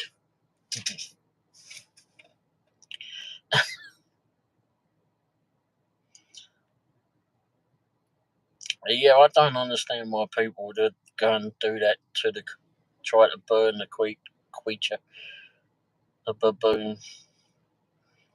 The buffoons were trying to flip and do something bad to the baboon. I had a couple, thinking of the Italian community, I had a couple of uncles that some of you can look them up actually, that were not very nice. They were pretty well known, but they did have their morals. They didn't like people, other criminals beating up old ladies and older people and robbing them and such. It was about as moral as they were getting. They were all right with me. Sorry, Ray, my old phone. The screen is all wonky. The remove user on my screen won't let me tap it. I'll switch to my other phone. I have it charging. Okay. You could always whack them with your phone.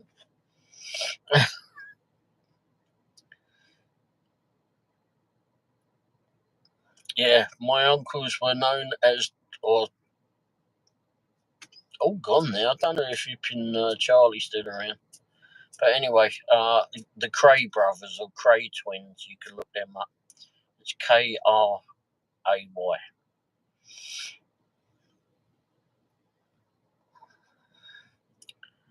They were definitely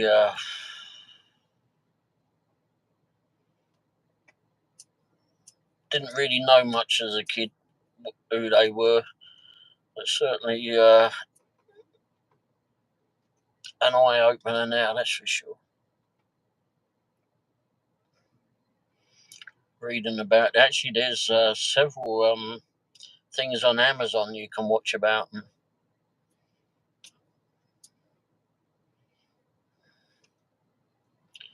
That's better. Go help your grandpa with his pump. Yeah, obviously someone doesn't have any respect. Deserve the flipping double bash. You got two wrenches, you could have smacked them right flipping over. Oh, just weird people. I wonder why it doesn't make that other wrench of yours flipping blue. You just got it's grey still.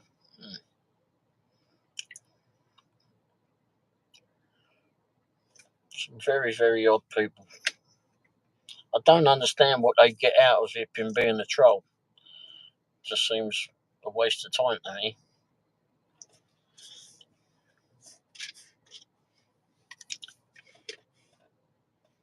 So, Mary, what's Howard doing now? Is he still snoozing?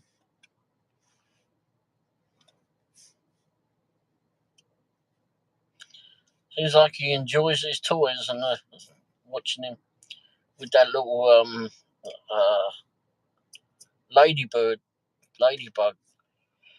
He likes it. I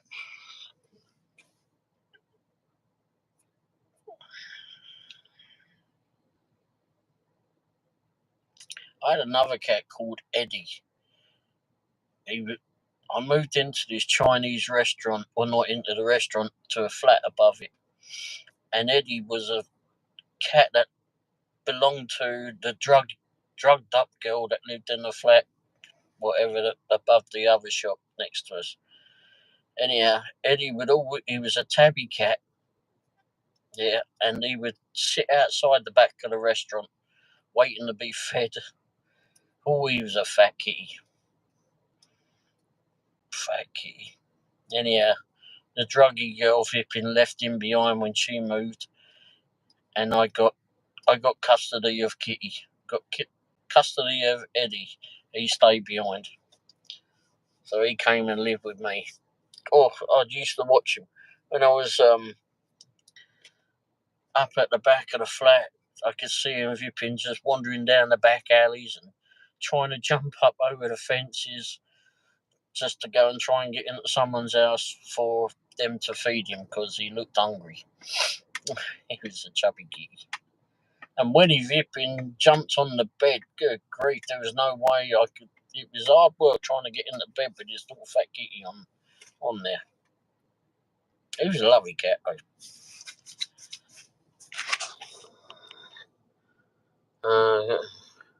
That's because I put the grey one beside my name. It's him. Oh, okay, yeah, that's right. I think he's in the other room in his little cat hammock that he just got for his birthday. Oh, that's what he got for his birthday. Kitty hammock. Howard is indeed a lucky kitty. Have you seen those kitty hammocks that they put in the cars? Those are so funny. Kitty cats who've been love to just sit there in their hammocks driving along, watching the world go by. Oh, and I saw the one that you had him of you taking him for a walk. Good grief, I could never do that with my cat George. Good grief, he would have whipped that flipping lead off and put me in it.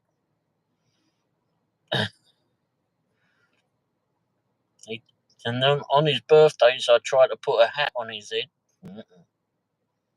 He wouldn't like that either. His new mini little cat tower has a hammock, and he loves it.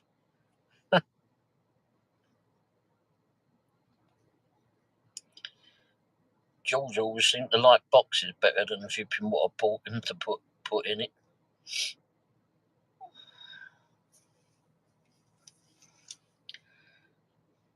Buy him something flipping special, and whatever box that came in, he wanted the box.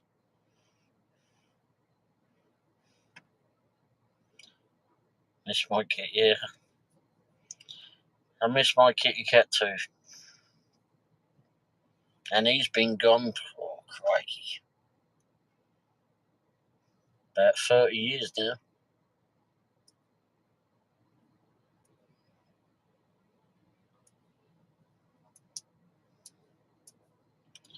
I have a picture of him sitting at the door like a dog, waiting to go out. Yeah, we'd love to see that. Love to see that. In fact, one of our British friends up the road, she's from Wales originally, and she lives up the road. She's always getting kitty cats come to her door. I think she must be on. There must be a TripAdvisor thing for kitty cats because they always seem to end up at her door. They got these. I just imagine that the kitty cats got. Do you remember like the old hobos or whatever it was? They'd have a twig or branch, an old branch with their stuff all wrapped up in a baggy, whatever at the end of it, carrying it over their shoulders. I just had pictures of images of cats doing that going to Margaret's house because it just seems that they all end up at her door. Now, be fair, she does look after them. She looks after them. She takes them to the vet. She gets them checks to see if they've got a chip in them and all of that, and then she gets him back up and running, and make sure they're all okay, and then takes them to a shelter to see if they can rehome them, etc. Although she does keep several of them, but she sent me a few pictures yesterday of some feral cats that she looks after, and one of them's called Boris. Oh, I can't remember what she called the other one. Oh, I don't know why I can't remember the other cat's name. I don't know. But Boris is the ginger one. Anyway, and he was at the door with the other one, and they were both meowing to get in. Maybe it's too hot out there. Or maybe they just wanted feeding. They were both there. Yeah, they just find their way to her door.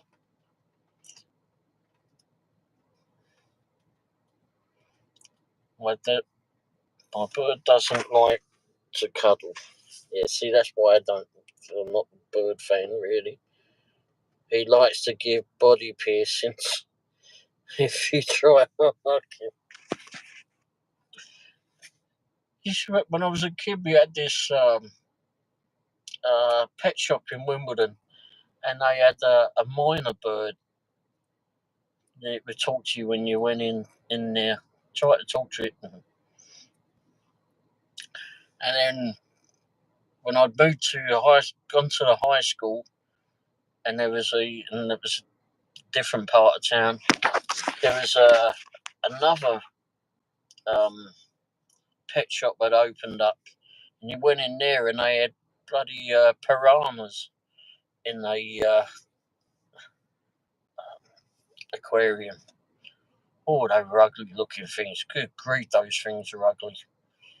Teeth thinking out there. Oh, ugliest looking flipping creatures. They were at the end of the line for getting the pretty stick, that's for sure. Along with vultures.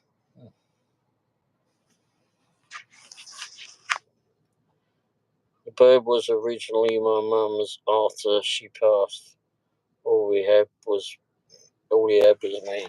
And the birds last a lot of years. I mean, you can't, well, you can't just look after him for 10 years or something, or 15 years. You have to commit. There's a very long commitment with the birds. He's 17 now. Good grief.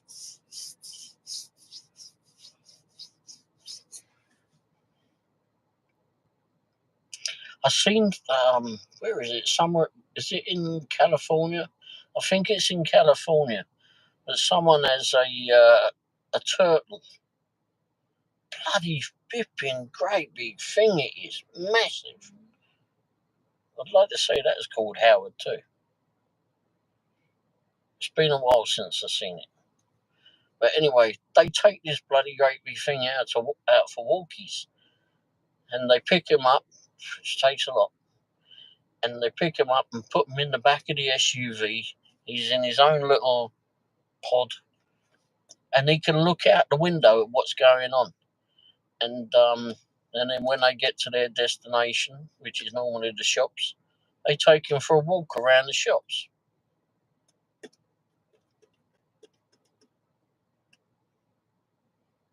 That's it. YouTube, yeah, I've seen him on YouTube. I can't remember what his name is though. But they got this great big area in the back garden, and that's where he lives out there. But yeah, they pick him up and take him for walkies. And then there's someone that's got, well, this one's in Japan, but they got this penguin. I think I might have said this before, but they got this little penguin, and he's trained well. They put a backpack on him.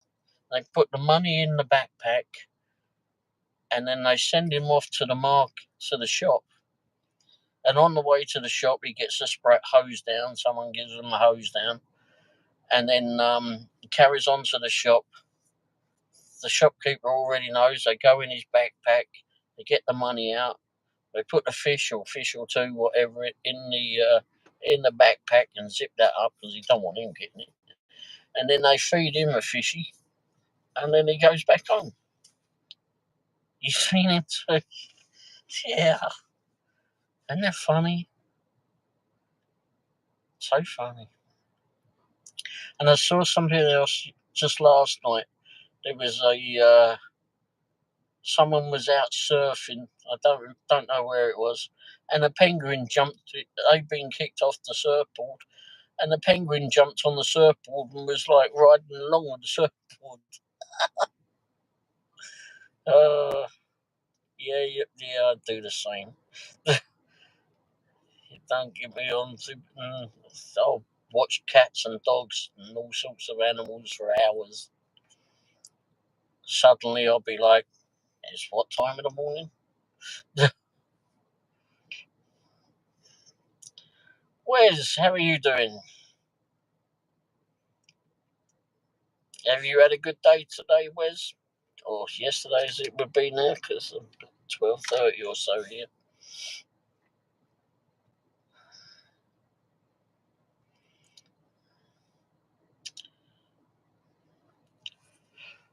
Oh, sorry.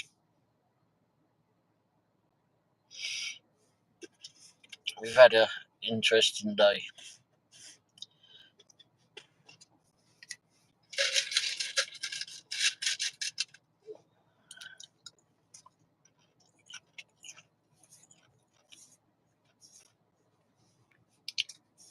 So fine.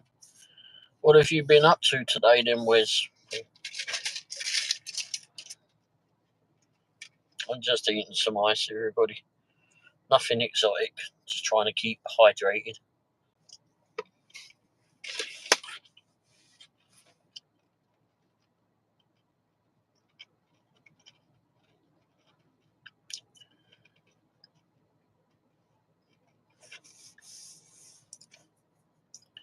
Yeah, me and animal shorts, good grief.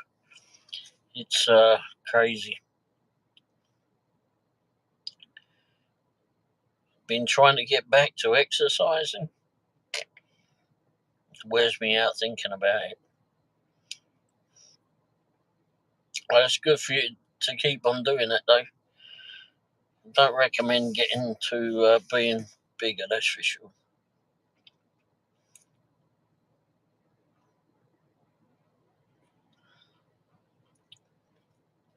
Whereabouts are you, Wes?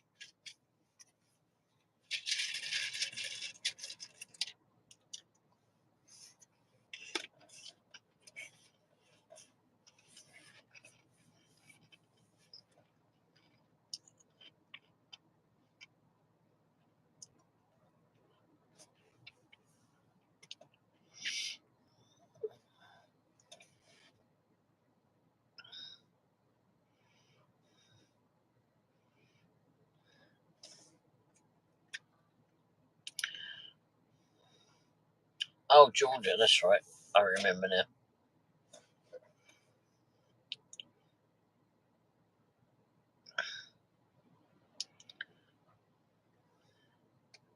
And you don't do Doordashing, do you, Wes?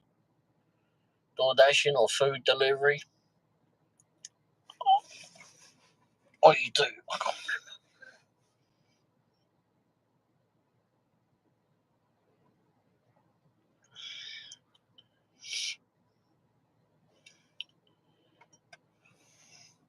Still 76, and I hear more water falling.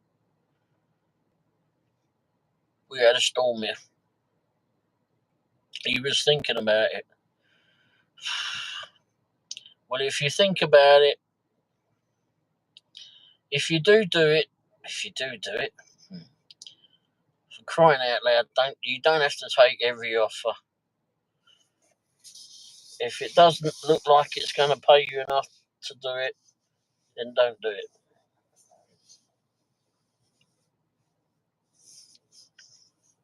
Yeah, I mean, it all depends on what your market's like. It's just depends how many other people are doing it in your market, etc. As regards and whereabouts in Georgia you are. Are you in a big town, a little town? It just depends on the market.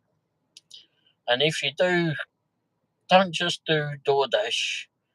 Sign up for Uber Eats. Sign up for Grubhub if it's food delivery that you just want to do. But there's other stuff to do.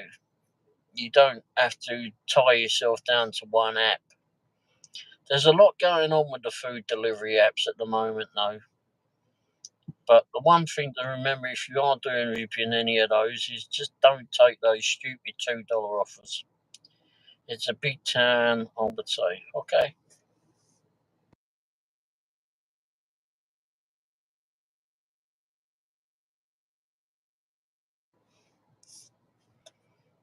you know, yeah, we all know Mary. But try other things too. Don't only deal with food delivery apps. Well, not only, the everyday food delivery apps. Look into, if you're in Georgia, try some catering places, catering apps.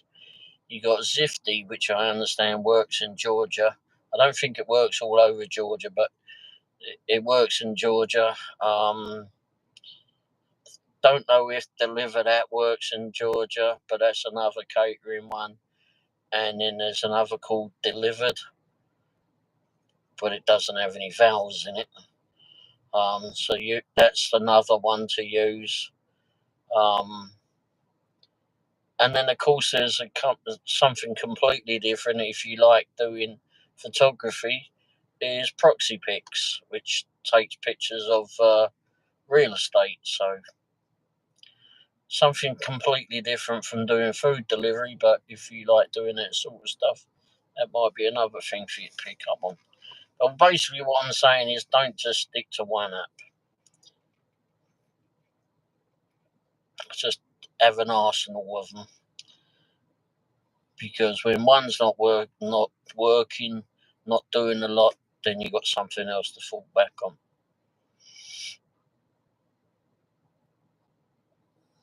And the way Doordash is going at the moment, I would make sure that you do sign up for several. But it can be fun. I mean, it can be fun. Meet a lot of people doing it. Meet some agents like in any other job, I'm sure. But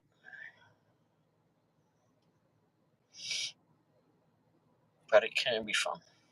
I mean, we've all met flipping good people on our rounds doing the different things, but we've also had some buffoons to deal with too. And the main buffoons have been Doordash themselves.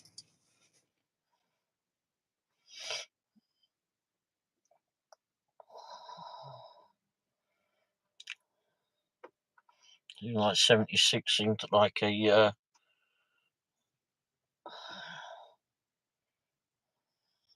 give me a second, everybody.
Forgot to turn the mic.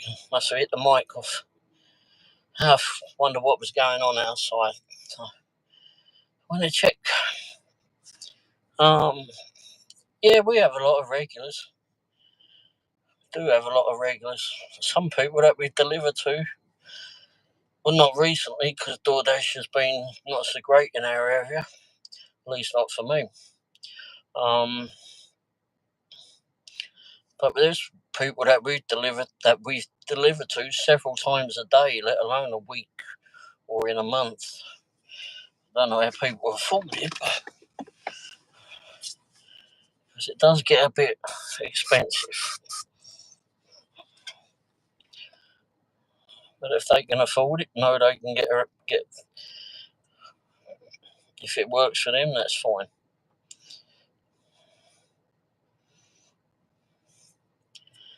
But there's also some flipping idiot drivers too, some that should never be on the app, that do some absolutely ridiculous things.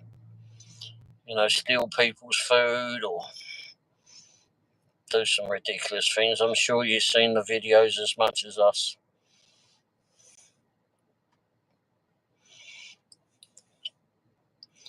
So considering doing it. What do you do now, Wes?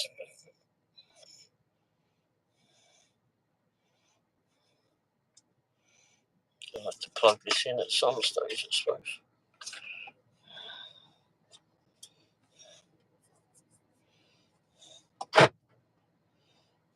Got the aircon running. It's still 76. Yeah, people are crazy nowadays. Yeah, it's an understatement.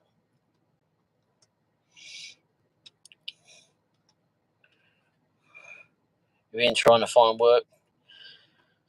Well, it's certainly a good feeling while you're doing that. You just got to understand that you don't want to be taking those low ball offers, because you know that there's a lot of offers you'll get from DoorDash or Grubhub, or well, not so much Grubhub. We have Grubhub, but don't do a whole lot of in our area for some reason at present. I haven't done for a while, and they do come out up with some low ball offers, but I've never seen anything below $6. But they will go for several miles, that's for sure, on Grubhub. But that all depends on your delivery zone if you get onto that. But certainly with Uber Eats and DoorDash, they'll definitely throw some ridiculous offers your way. $2 offers. You ain't going to make any money with that. What car do you drive? What vehicle do you drive?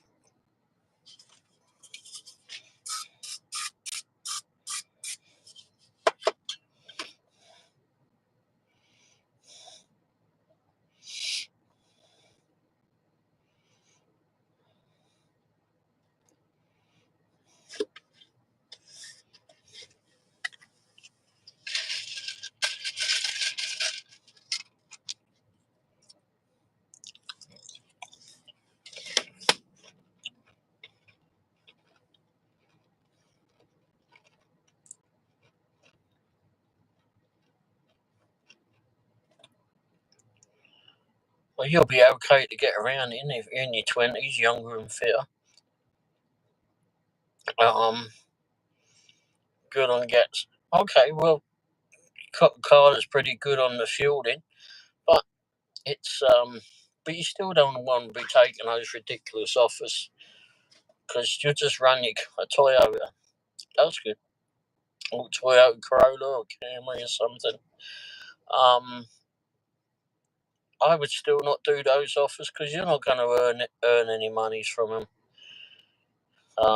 You try to make at least $20 an hour. So if you think you can do a job in, let's say it's going to take you about 20 minutes to do each delivery, so you're going to need at least $7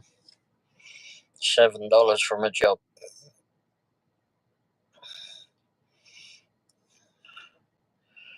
That's a big part of it. Good on gas, yes. A Camry, oh lovely. Good car to have for this type of work. Yeah, that's what I would be looking at. Doing at least $650 per job. That's what I tend to keep it at. And you'll learn. I mean, you probably don't know half the restaurants in your town because there's always new ones going up. Some that you've never heard of, and then what they do is have ghost kitchens too. So basically, they got a Mr. Beast burger that works out of On the Border, etc., and Perkins. You'll get some weird ones like that lurking. Oh, you're lurking. So there's a lot to learn on it. You just and also, I mean, when you go in these restaurants to do a pickup, I mean, you already know if you've been from your own experiences of going to them, how long they take to do. So when you go in a restaurant on a Wednesday night, as opposed to going in there on a Friday night, you know that there's going to be a little bit more wait on a Friday night as opposed to during the week because everybody wants to order on them, I suppose. So those little quirks you'll find out along the way, and you'll learn within yourself which ones when and what's a good time to go into these places. And is $650 going to be enough? Because it's not only the mileage that you got to look at, it's the time in which you're going to be waiting here. Oh, is Mary going? Oh, I can go. Oh yeah. I think my bones should be hurting pretty bloody well then because all the rain we just been through. All right, well, thanks for popping by, Mama Wrench and Mary. And I'm sending you all to sleep. Is that what I'm doing? In case I fall asleep. Anyway, hope you all have a good night, and we'll see you soon, no doubt, Mary and Cindy. But Wes, that's what I would do. Just you'll just learn as you go along.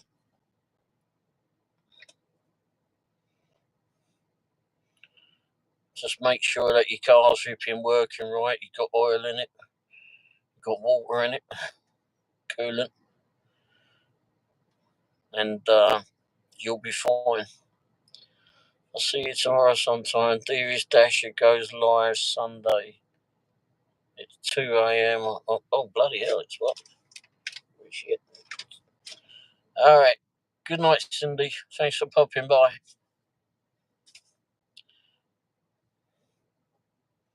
Good night, Mary and Howard, who's probably snoozing already.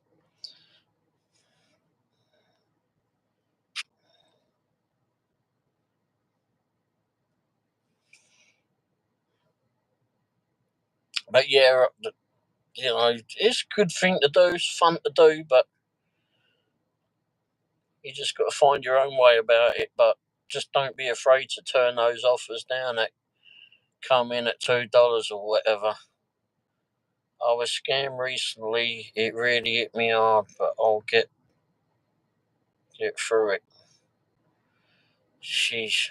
How much did they scam me for? Oh, it's one thing.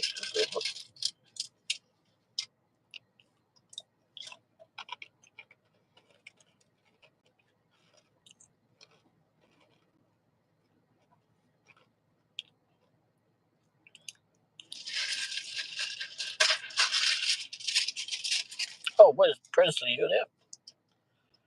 Yeah, that's not good, getting scammed. Good night, Mary. Good night, Howard.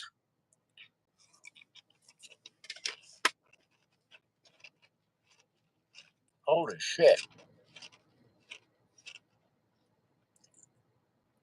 What was that for, Wes?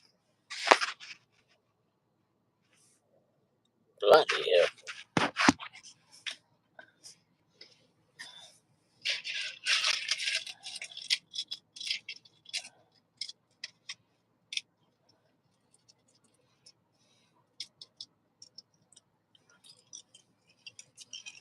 That's a lot of money.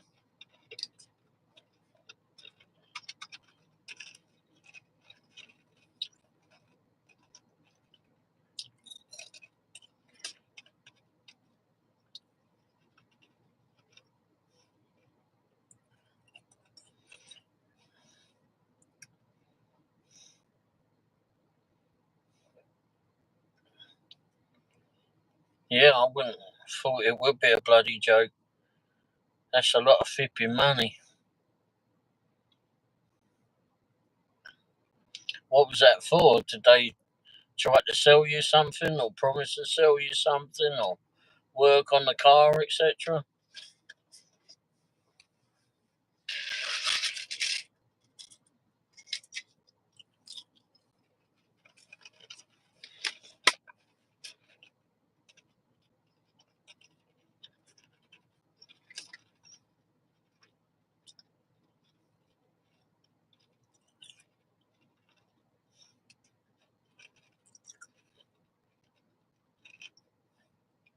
But it did bloody upset you. It's a lot of money.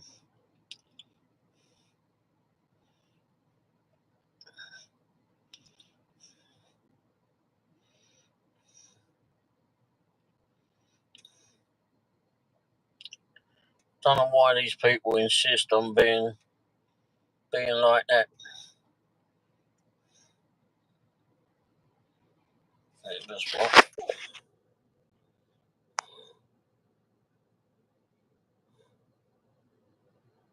Oh, jeez.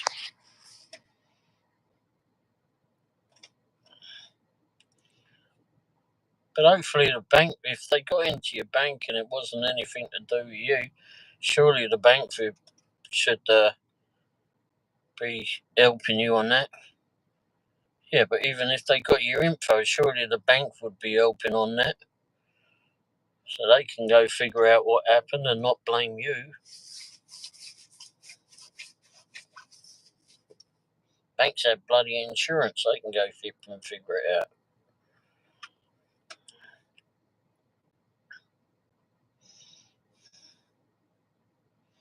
Well, hopefully you get that Dosh back then. Fucking bastards.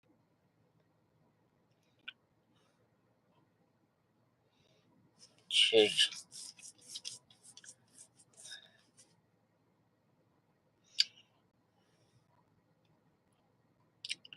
Not good.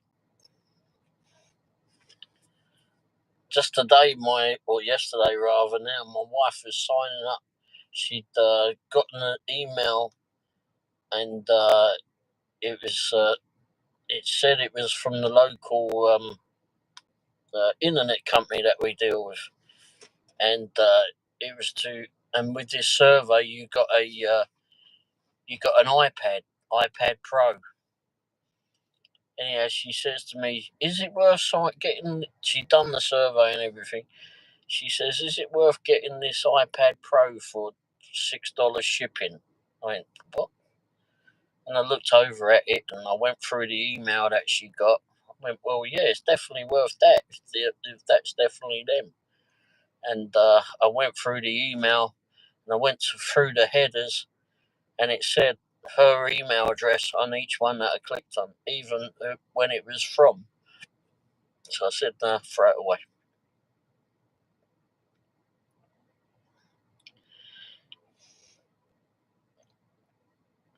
Yeah, they will. There's some scumbag people out there, that's for sure, that think it's funny to go deal with people's zipping monies.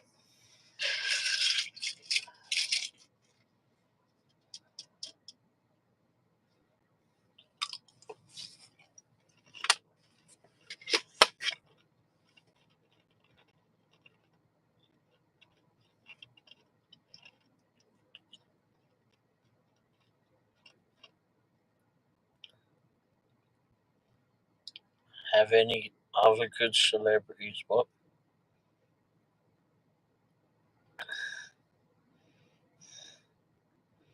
Yeah, hopefully they do. Hopefully they get your monies back. But I mean, if it's gone through the bank will have a insurance on it. So They should just rip and fund it back into your account or into whatever account you got now and take care of that.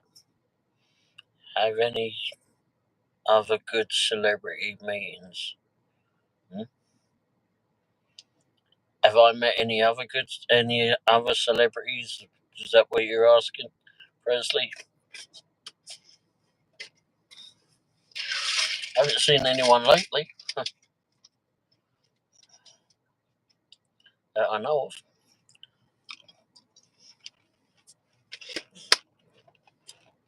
I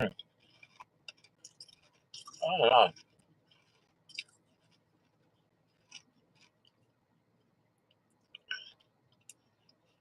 Trying to think.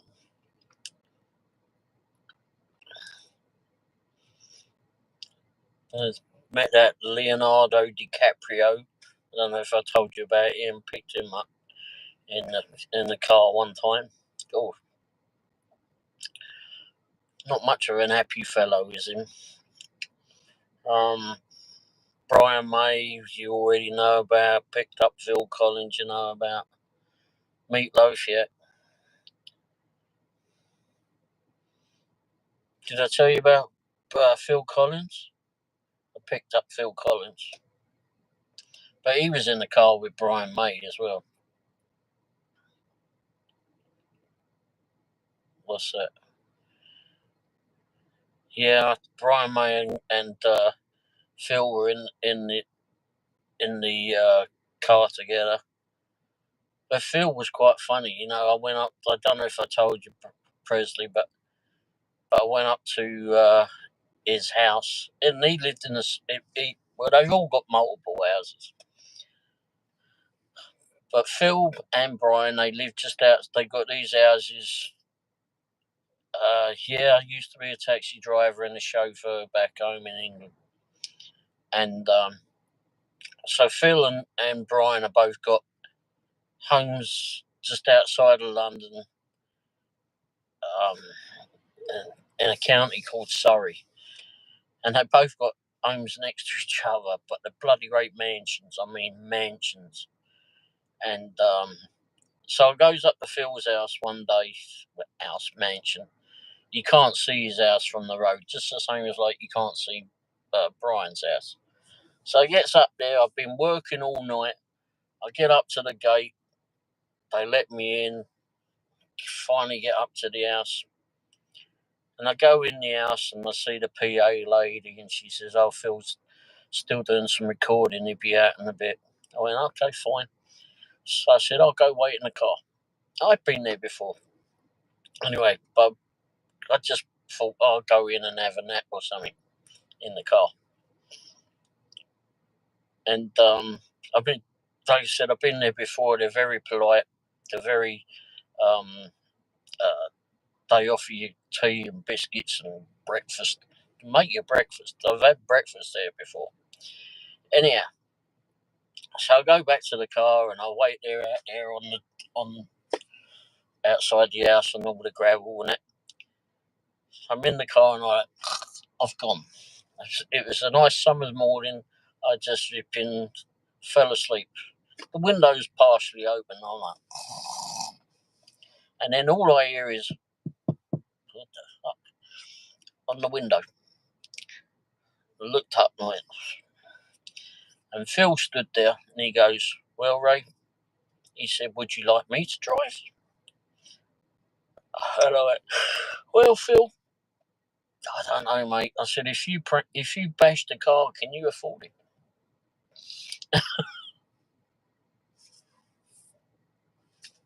Very down to earth. Very down to earth. So that was fun. Yeah, it was so much fun. And then who we seen Rod Stewart. Actually, I saw Rod Stewart when I was dropping both Phil and Brian off up in London in town. Yeah, Phil's a good bloke. Unfortunately, he's got a lot of health problems now, and he can't even play the drums, they say, anymore, which is disappointing. If you've heard of a bloke called Meatloaf, Wes, I picked him up, and I was a great fan. Well, I mean, I'm a fan of Brian May and Phil's. Listened to their music for many, many years. And but I picked up a bloke called Meatloaf. He passed away. Was it last year or the year before? Great disappointment. But anyway, but I played Meatloaf an awful lot, a lot. Anyhow, I got this a job to go pick him up. So I picked him up. He was playing at Wembley, and I had to go pick him up at the hotel and take him to the stadium. And he was going for rehearsals. So we get him in the car and that, and of course, like I'm starstruck, right? And I've got him playing on the bloody stereo because, well, that was normal. I had it on the radio anyway. I had a CD in there. And he was really flipping all right, wasn't he? I mean, good grief, the bloke was absolute diamond. He was there like I was always singing along with it. It's bloody hard not to. And he's in the back flipping singing along to it too. And helping me flipping up. He said, put that other one on. He says, that's real good. He's singing along to himself. Flipping, so we're singing in the bloody car together. He sung it better than I did. Yeah. So we get to the stadium, and the staff and that usher us through, tell me where to go park and that for him. And I had to wait for him. So I go through with him, and I go through into the stadium where all the stages is all set up, and I got drinks and they got fed that while I was there, and I just watched them do this rehearsal of their act. Like, he's done it many times. He probably knew it by heart. But anyway, so he was up there doing all of that. So it was like my own personal show. It was brilliant. I thought it was absolutely brilliant. You know him, yeah. There's a lot of people that didn't like him because he was a very heavy set bloke and that. And people didn't like him because he was a fat bloke and that. But to be fair, it was, or maybe it was they thought he was obnoxious, but he put an awful lot on the stage. I mean, he was very passionate about what he did, and but it was that was fun.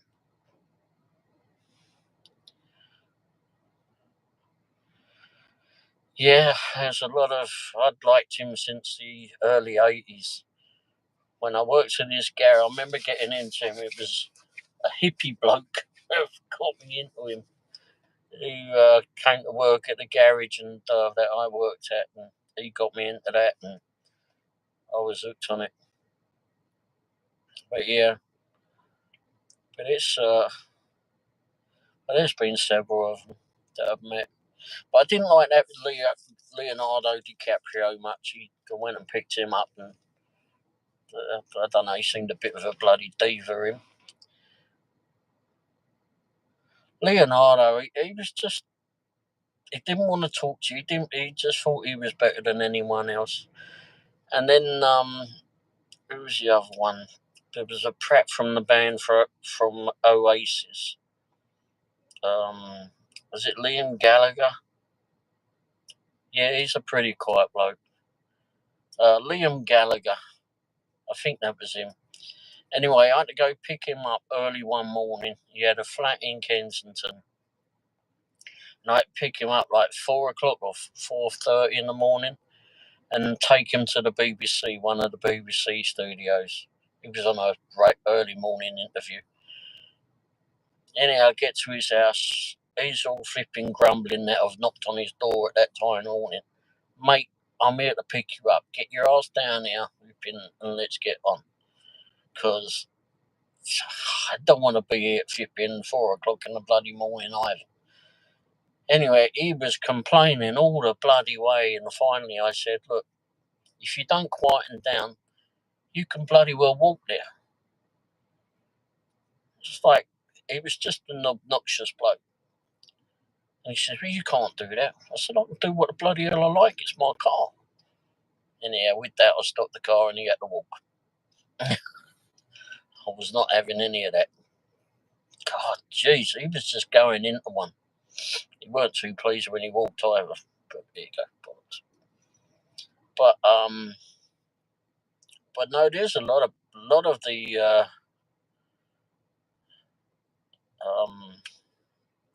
famous people that are really, really down to earth. I mean, there's a lot of people that are picked up for a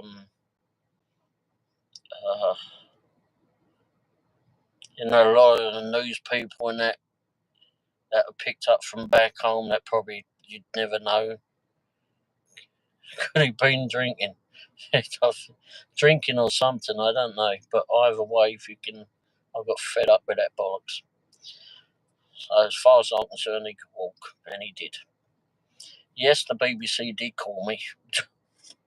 Why did you make him walk? Because he was an arsehole. Oh, okay.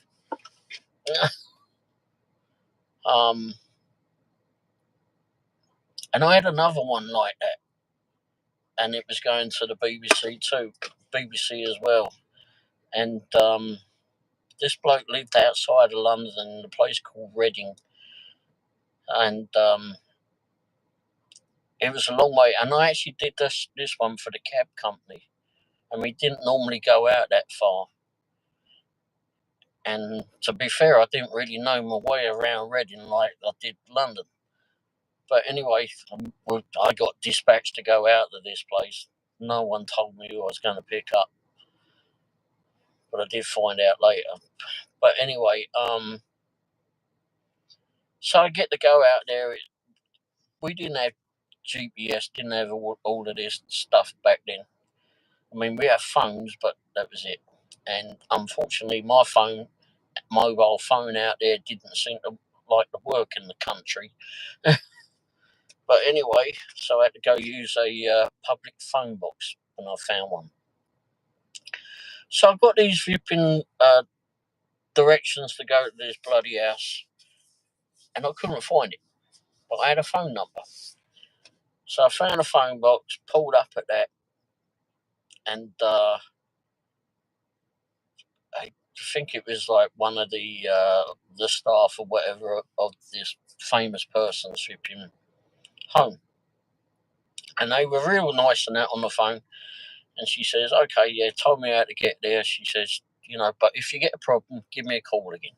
Okay. Because apparently lots of drivers had problems finding his house. So then I have to stop again and call again. But this time I got the idiot who I was supposed to be picking up.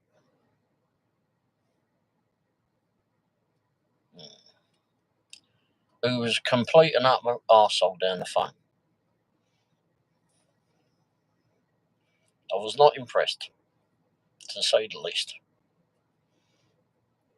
Anyhow, so I ended up calling up the cab office, and I said, listen, I just had this bloke on the phone. If I go find him, I'm going to put him in the middle of a fucking field and run over the cunt. Anyhow, so they said, let me get hold of the BBC. And so I got taken off of that job, got paid for it still. And it was and you may have heard of him, I don't know. It's been a long time since he's been in the limelight, I think. And it might, hey Alejandro, welcome to the live show. Anyhow, so now I get back to the office and I find out that this bloke is called Uri Geller. Uri Geller, all he was famous for was bending spoons and forks. Well, he could go like that. I haven't got one. But he could like put in his fingers like that on a fork and it would bend and break off. Don't know how he did it. But anyway, he was such a bloody arsehole down the phone. I wanted to rip his head off. And he so I get to finding out that he was banned by several chauffeur companies and cab companies for being such an idiot. No one wanted to go pick him up.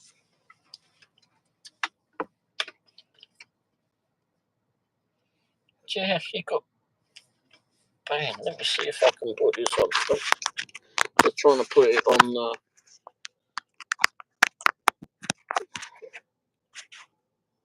Stop the one that bloody plugs in, is it?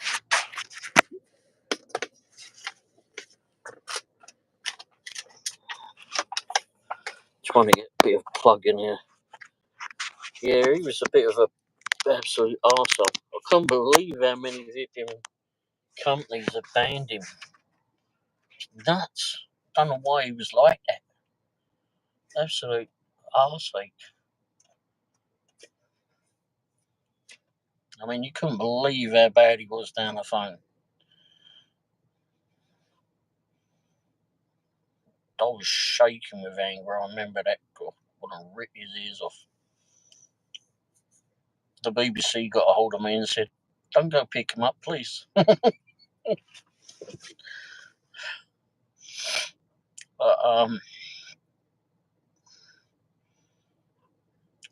But no, for the most part, most people were right. I met Jim Belushi over here, who was on that television show.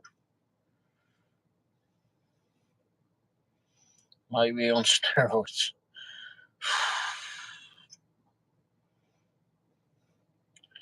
What a prick. Yeah, it's something like that. Definitely needed some help. There were several drivers that wanted to rip it to...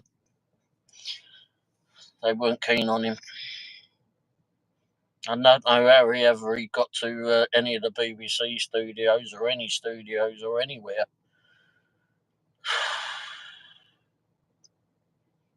I know when there was a... who was that? Antia Turner. I went and picked her up once.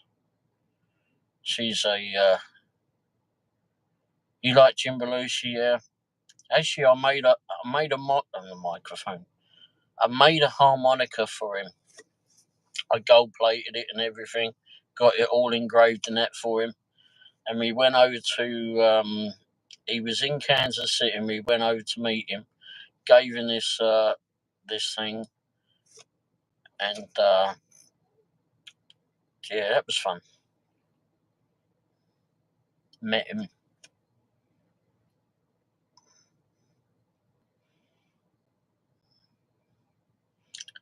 I think who else? I mean, I just meet people. It's just one of those things, really.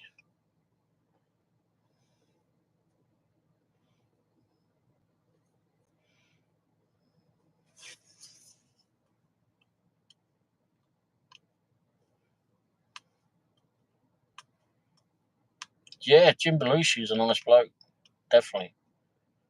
Dan Aykroyd, yeah.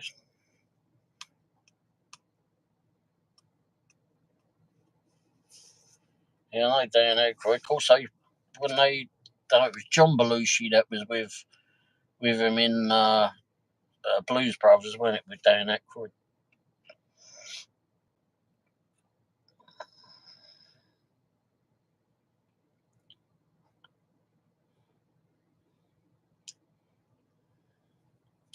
And I've got a friend of mine that, I don't know if you're into racing at all or car racing, etc. He was the world's fastest bloke for 5 or 6 years running. He lives here in town. Bloke called Ray Moats. Go look him up.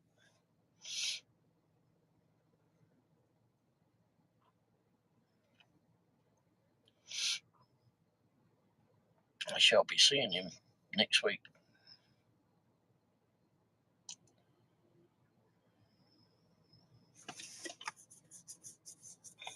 And who else do I know? You might have heard him. Well, Actually, there's a bloke that's turned up in the in some of the chats sometime. He's a troll, but he's got his name as Rick Astley.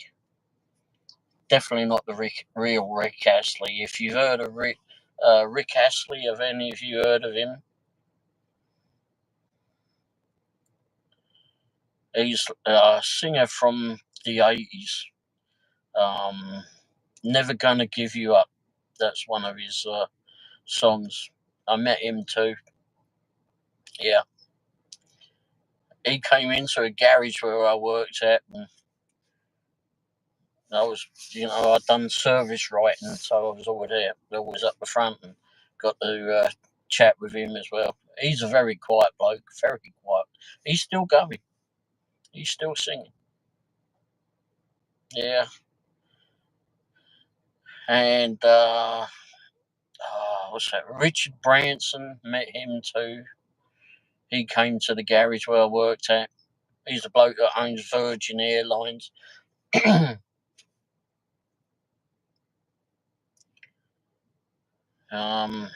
Who else was there?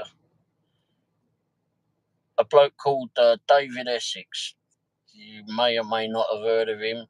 He came to that garage too, and he starred in many things, and he's done an awful lot. He's done a lot of songs over the years, but he like he came and you can't flipping miss his voice. He called up one afternoon and said he wanted to get his car in for a service, and I went, I know this voice, and I went, is that David Essex? He went, yep. Anyhow, he came in and sat down there, real nice flipping bloke, and we got to chatting, and he was. If you've seen him on, he's got a film called Silver Dream Racer or Silver Dream Machine. It's also known as, but and he was racing on that. He was at Silverstone on the racetrack with the bikes, and I was into bike racing there. I got to semi-professional on doing bike racing, and he would come out and watch me in the afterward of that, and we got to know each other. And he's been to our house before. I haven't seen him for a long time. I haven't been on. I need to give him a call actually. But he's a real nice bloke, very, very laid back. Was ever so laid back. He'd go disappear if you can. He'd disappear and just jump on a plane somewhere and go visit people in India. He was a very nice bloke.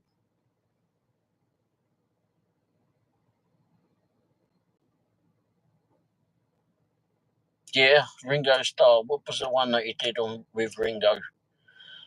Oh, bloody hell. Was it What a Circus? Was it that one? I think that was the one.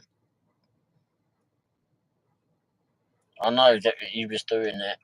But yeah, Ringo was in that one too.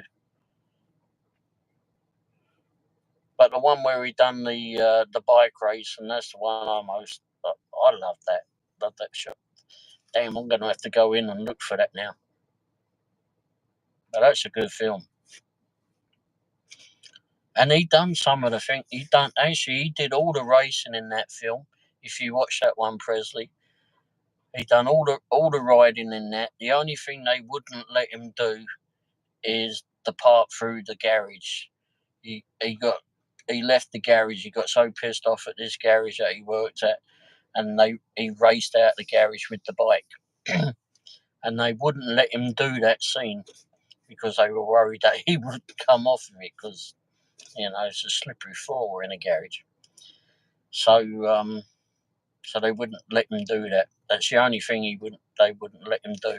It's only riding he didn't do, but he did go on the racetrack and do it because he did race, and he owns all of those bikes still. It's in his personal collection. What's it called? Silver Dream Racer, I think it is, or Silver Dream Machine. You'd probably find it on Prime, possibly. which is where I'm going to look when I get indoors, because I want to see that film again. I can't tell you how many times I've watched that film too. Bloody hell.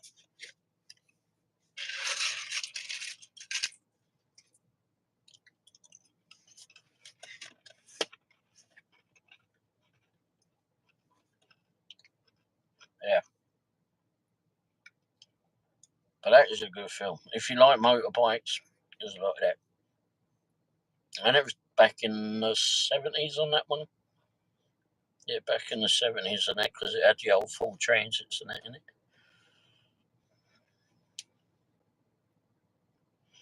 But yeah, a lot of that was filmed at Silverstone for the most part, which is a big racetrack in England.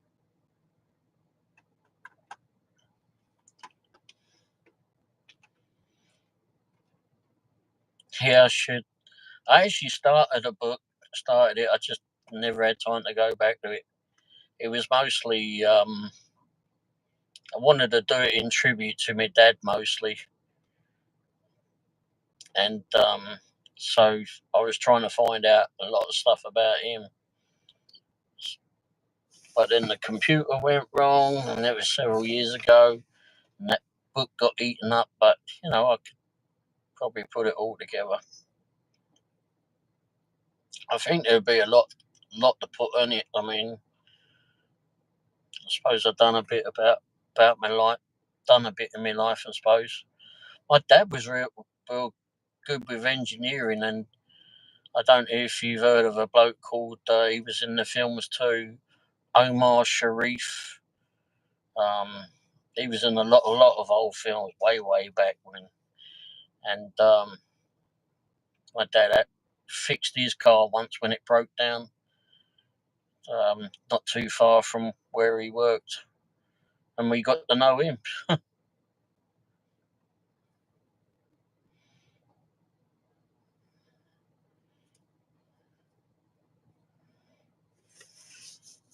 60 bloody Rolls Royce. Rolls Royce. Yeah. Yeah, I remember seeing him when I was a kid.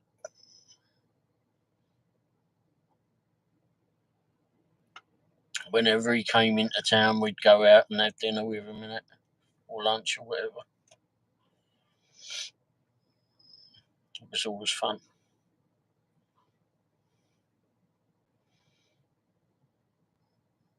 And then my notorious uncles. Yikes.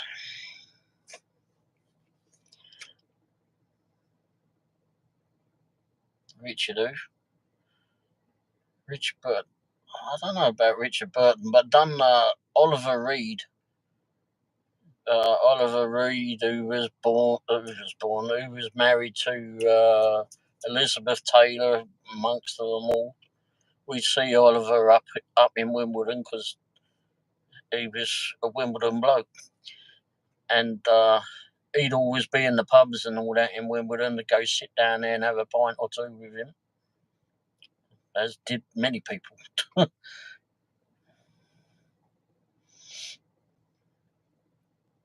Richard Branson is the one I met.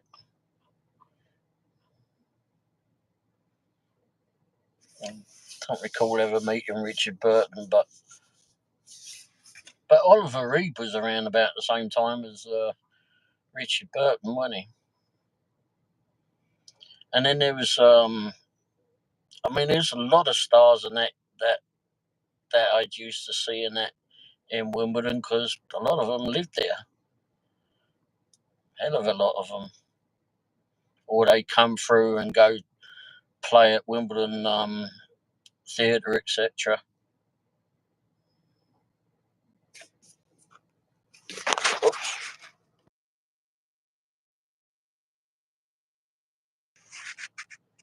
Because we had a big theatre in England, in Wimbledon, so a lot of stars would go to that.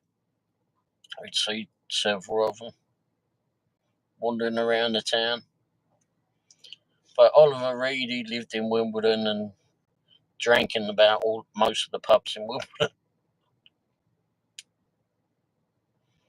especially ones up by the village.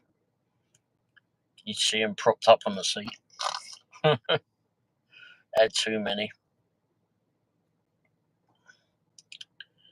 We had James Hunt, who was a Formula One racing driver. He lived in Wimbledon. Saw him several times. Went to his house, actually. Went to his house for a party. Chris Tarrant, who lived in Wimbledon, got to know him really well because went and done some stuff for the radio station he worked at. Oh, I don't know. Pierce Brosnan, one of the 007s, was another one. Who's a very big star now.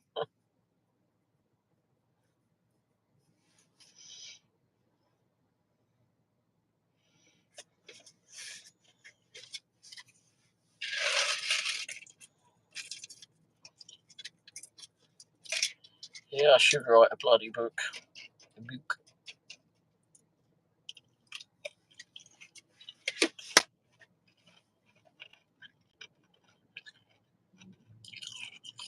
Which one? Pierce Brosnan? He was fine. But remember when I met him, it was just before he got the 007 thing. He was fine.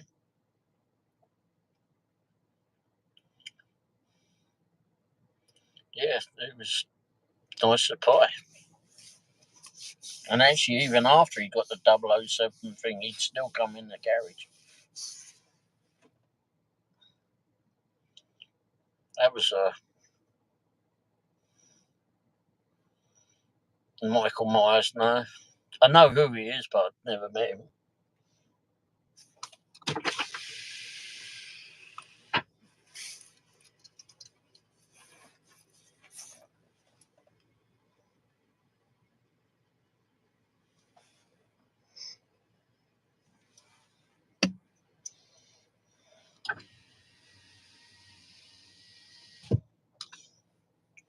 No, I never met him. But yeah, I remember he was in that. What was that bloody thing he was in? And he drove that. Oh bloody hell! That Jaguar that had the British flag on it. I can't remember what flipping it was. Some bloody comedy thing, apparently.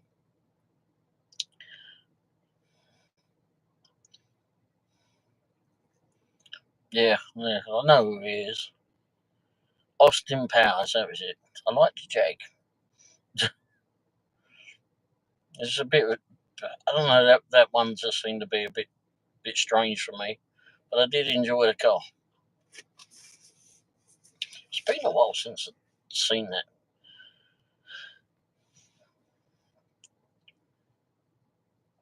I'm trying to think who else. I mean, there's a lot of stars that I met that maybe none of you have heard of, but we had a couple of Nigel Havers was one. I don't know if Presley, you might have heard of him, I don't know, but anyway, he's been in a lot of British shows, and his dad was a politician, and they lived in Wimbledon, and the IRA kindly flipping set off a bomb, tried to blow them up. Jay Leno, yeah, his car show. Oh, flipping hell. I do enjoy watching that. There's other shows I watch. If you're into car shows, Wheeler Dealers. Have you ever seen Wheeler Dealers, Wes? Mike Brewer's in that one.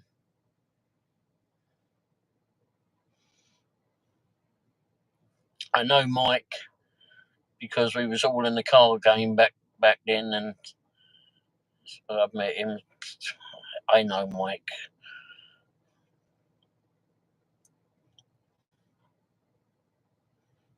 Rowan Atkinson, seen him, never Never driven him.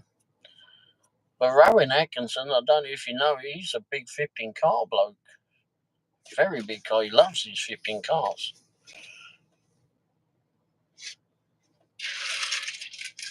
He's got a McLaren as well, I know that. They're like bloody millions of flipping pounds.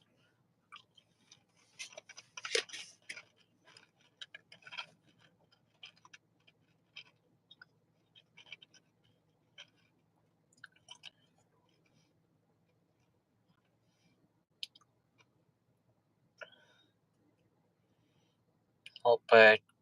Gas Monkey. Oh no, but Gas Monkey and what's that one? Rust Brothers Restoration. I don't know that one. Gas Monkey, I haven't watched too much of that. It's been a while on that. I watch a lot of Wheeler Dealers and Flipping Bangers is another one. That's a British one. And then if you watch on YouTube, Auto Alex, I watch a lot of Auto Alex. That's good fun. I do like watching that. And then Hoovy's Garage as well on YouTube. Of course, Tyler's just down in Wichita anyway, so it's not too far away from us.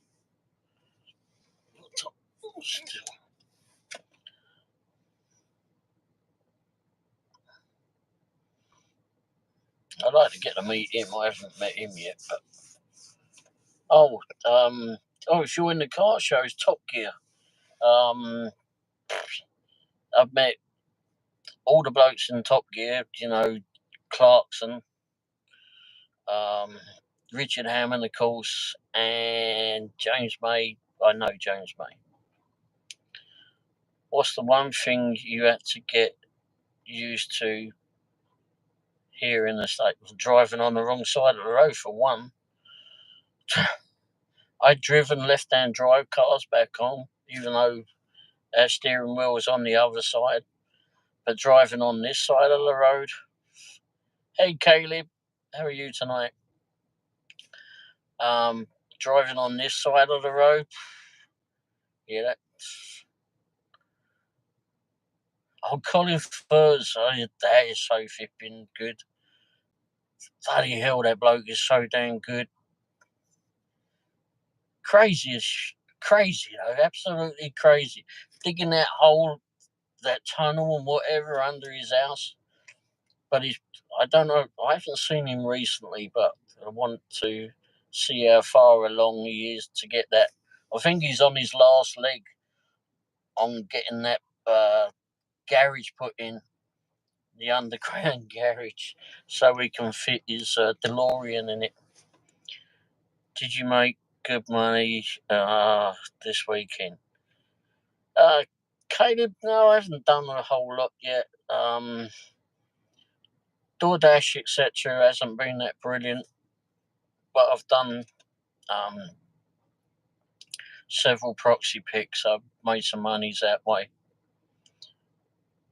He digs the tunnel, yeah. He does a lot of other stuff, Wes, but that tunnel, geez.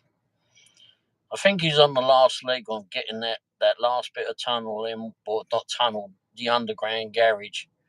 Once he's dug that one, then it's all putting that in and hopefully get the car down there soon. Oh yeah, that's right. He's trying to get the car elevator. Yep. He's bloody good though. Oh grief, he's bloody good at engineering. He started life as a plumber, as I understand it. I can't believe he's got planning permission to do that too. I mean, how many? Oh my gosh, that's absolute nuts. His wife must be bloody well, very forgiving.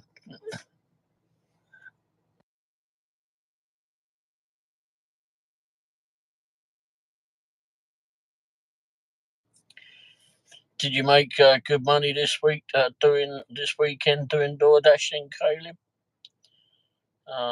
Somebody is.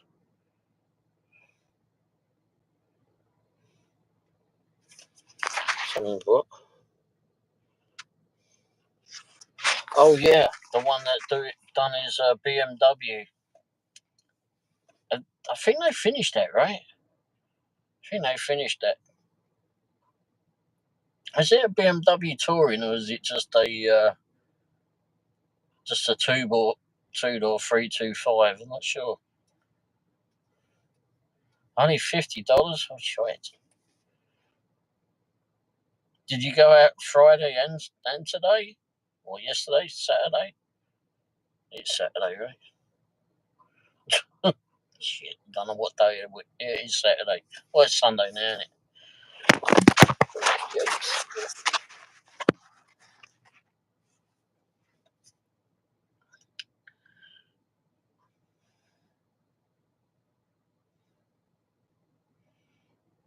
That's great. Just enough to buy some gas and food. Shit.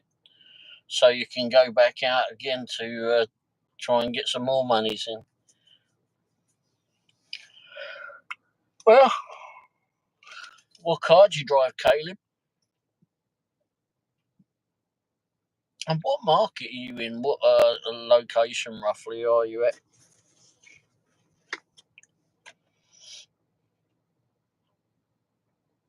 Oh, blimey.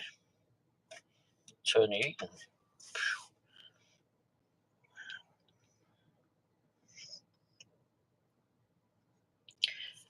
I would sign. I mean, if you can, I would sign up for some other apps. Try signing up for Grubhub and Uber Eats, etc. Or just those two.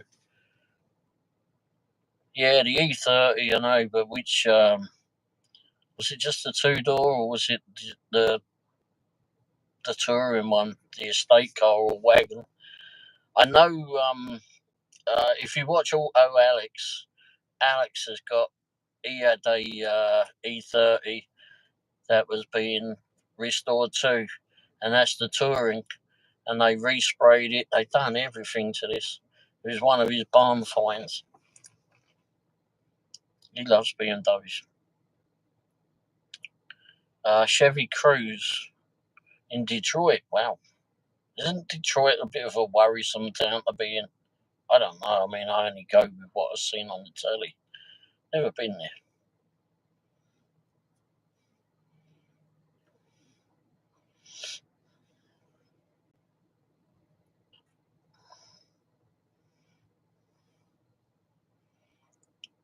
Yeah, the BMW E30s, I do like that. I like the E30. I like the E30 convertible because when that roof is down, I mean, it's a perfectly flipping flat at the back. It's got real nice lines when that thing's down. And but I like the touring too, which is the wagon or estate car as we call it back home. That one I like. Put that with a steering wheel on the right side of the road and the right side of the car, and give me a manual, and I'll be flipping well happy with that.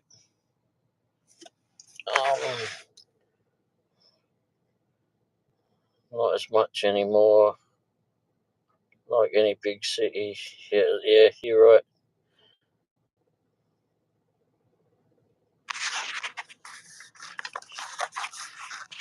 Yeah, well, it's well clean now. They've restored it, haven't they, on that Collins one?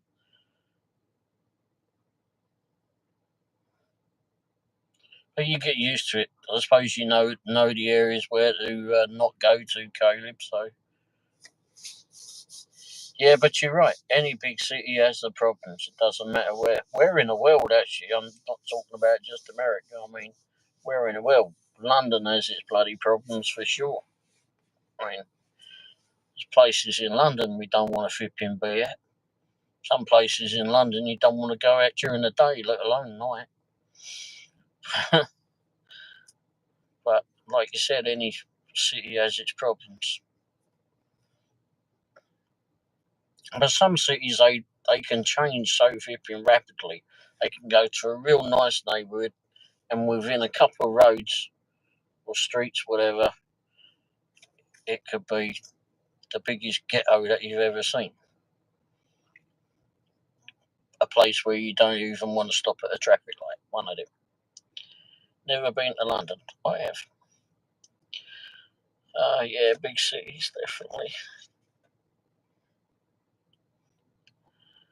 But yeah, I mean, I don't know what your situation is, Caleb, but I mean, why not sign up for Grubhub if you haven't already done so, and sign up for Uber Eats too, and having several of the apps going might help you. Why did Prince Harry give up his power? Because he's a prat. That's why.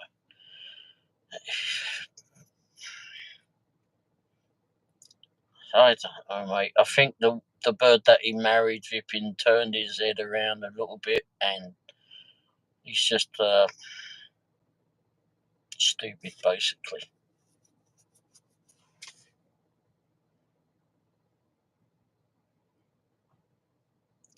Just a new age, sort of new age that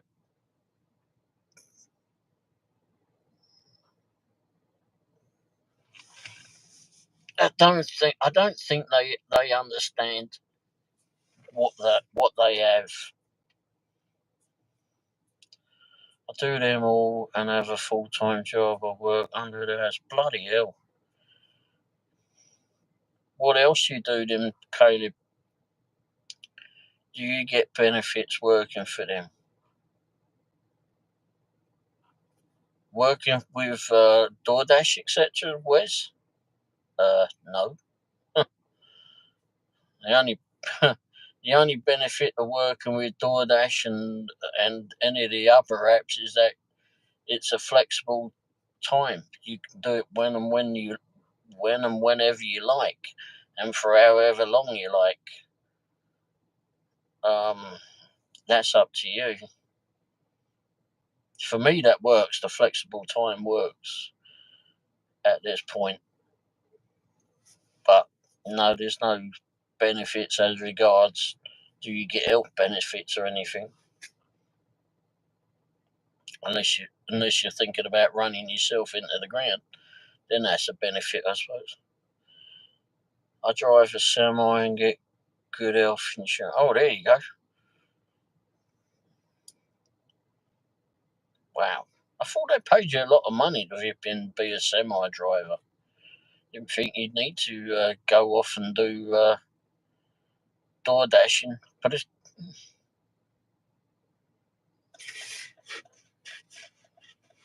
it's certainly something different from driving a great big truck all day long.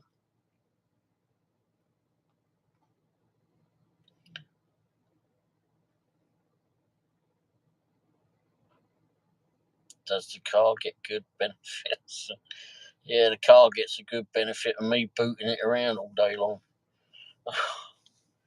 And the van's sitting here running all the time I've been on here.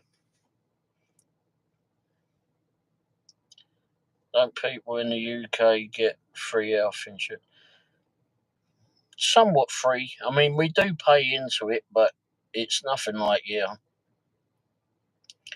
You get your wages and a certain amount, what we call national insurance, comes out of it. And but it's nothing like being ripped off here. It's and you can walk into it. So the national insurance covers your health, anything that goes wrong with you, and your pension. So you get a state pension. But but whenever you're sick, you can walk sick or leave a bit of your finger behind or whatever it is. You can walk into any hospital in the land and be seen. There's none of this.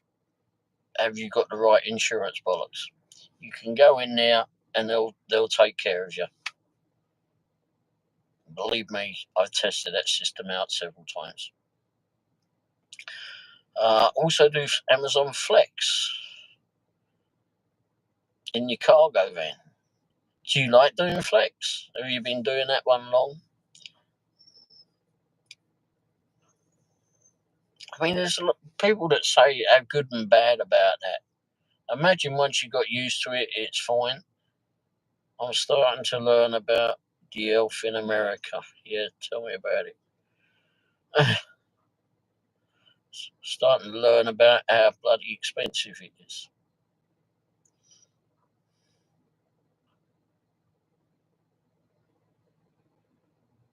You know, when I was back home many moons ago,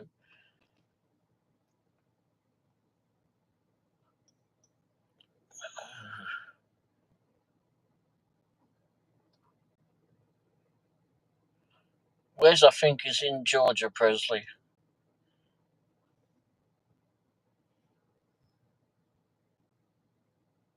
Yep, see, I was correct. I remembered for a change.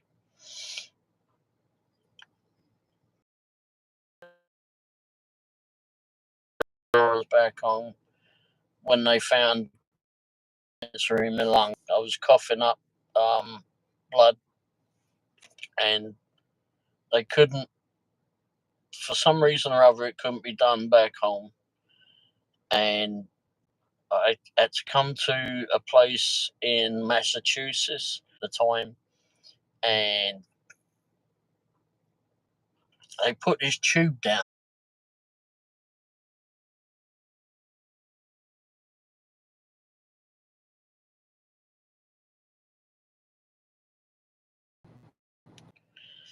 How's it doing now?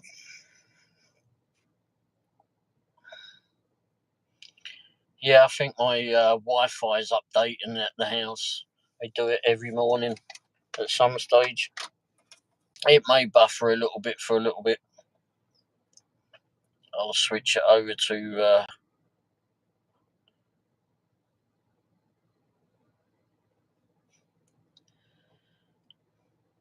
I'm waiting for the Wi-Fi to come back on. I'll give it about 10 minutes and play with it. Changed overnight, and what works in England ain't necessarily going to work here, is it?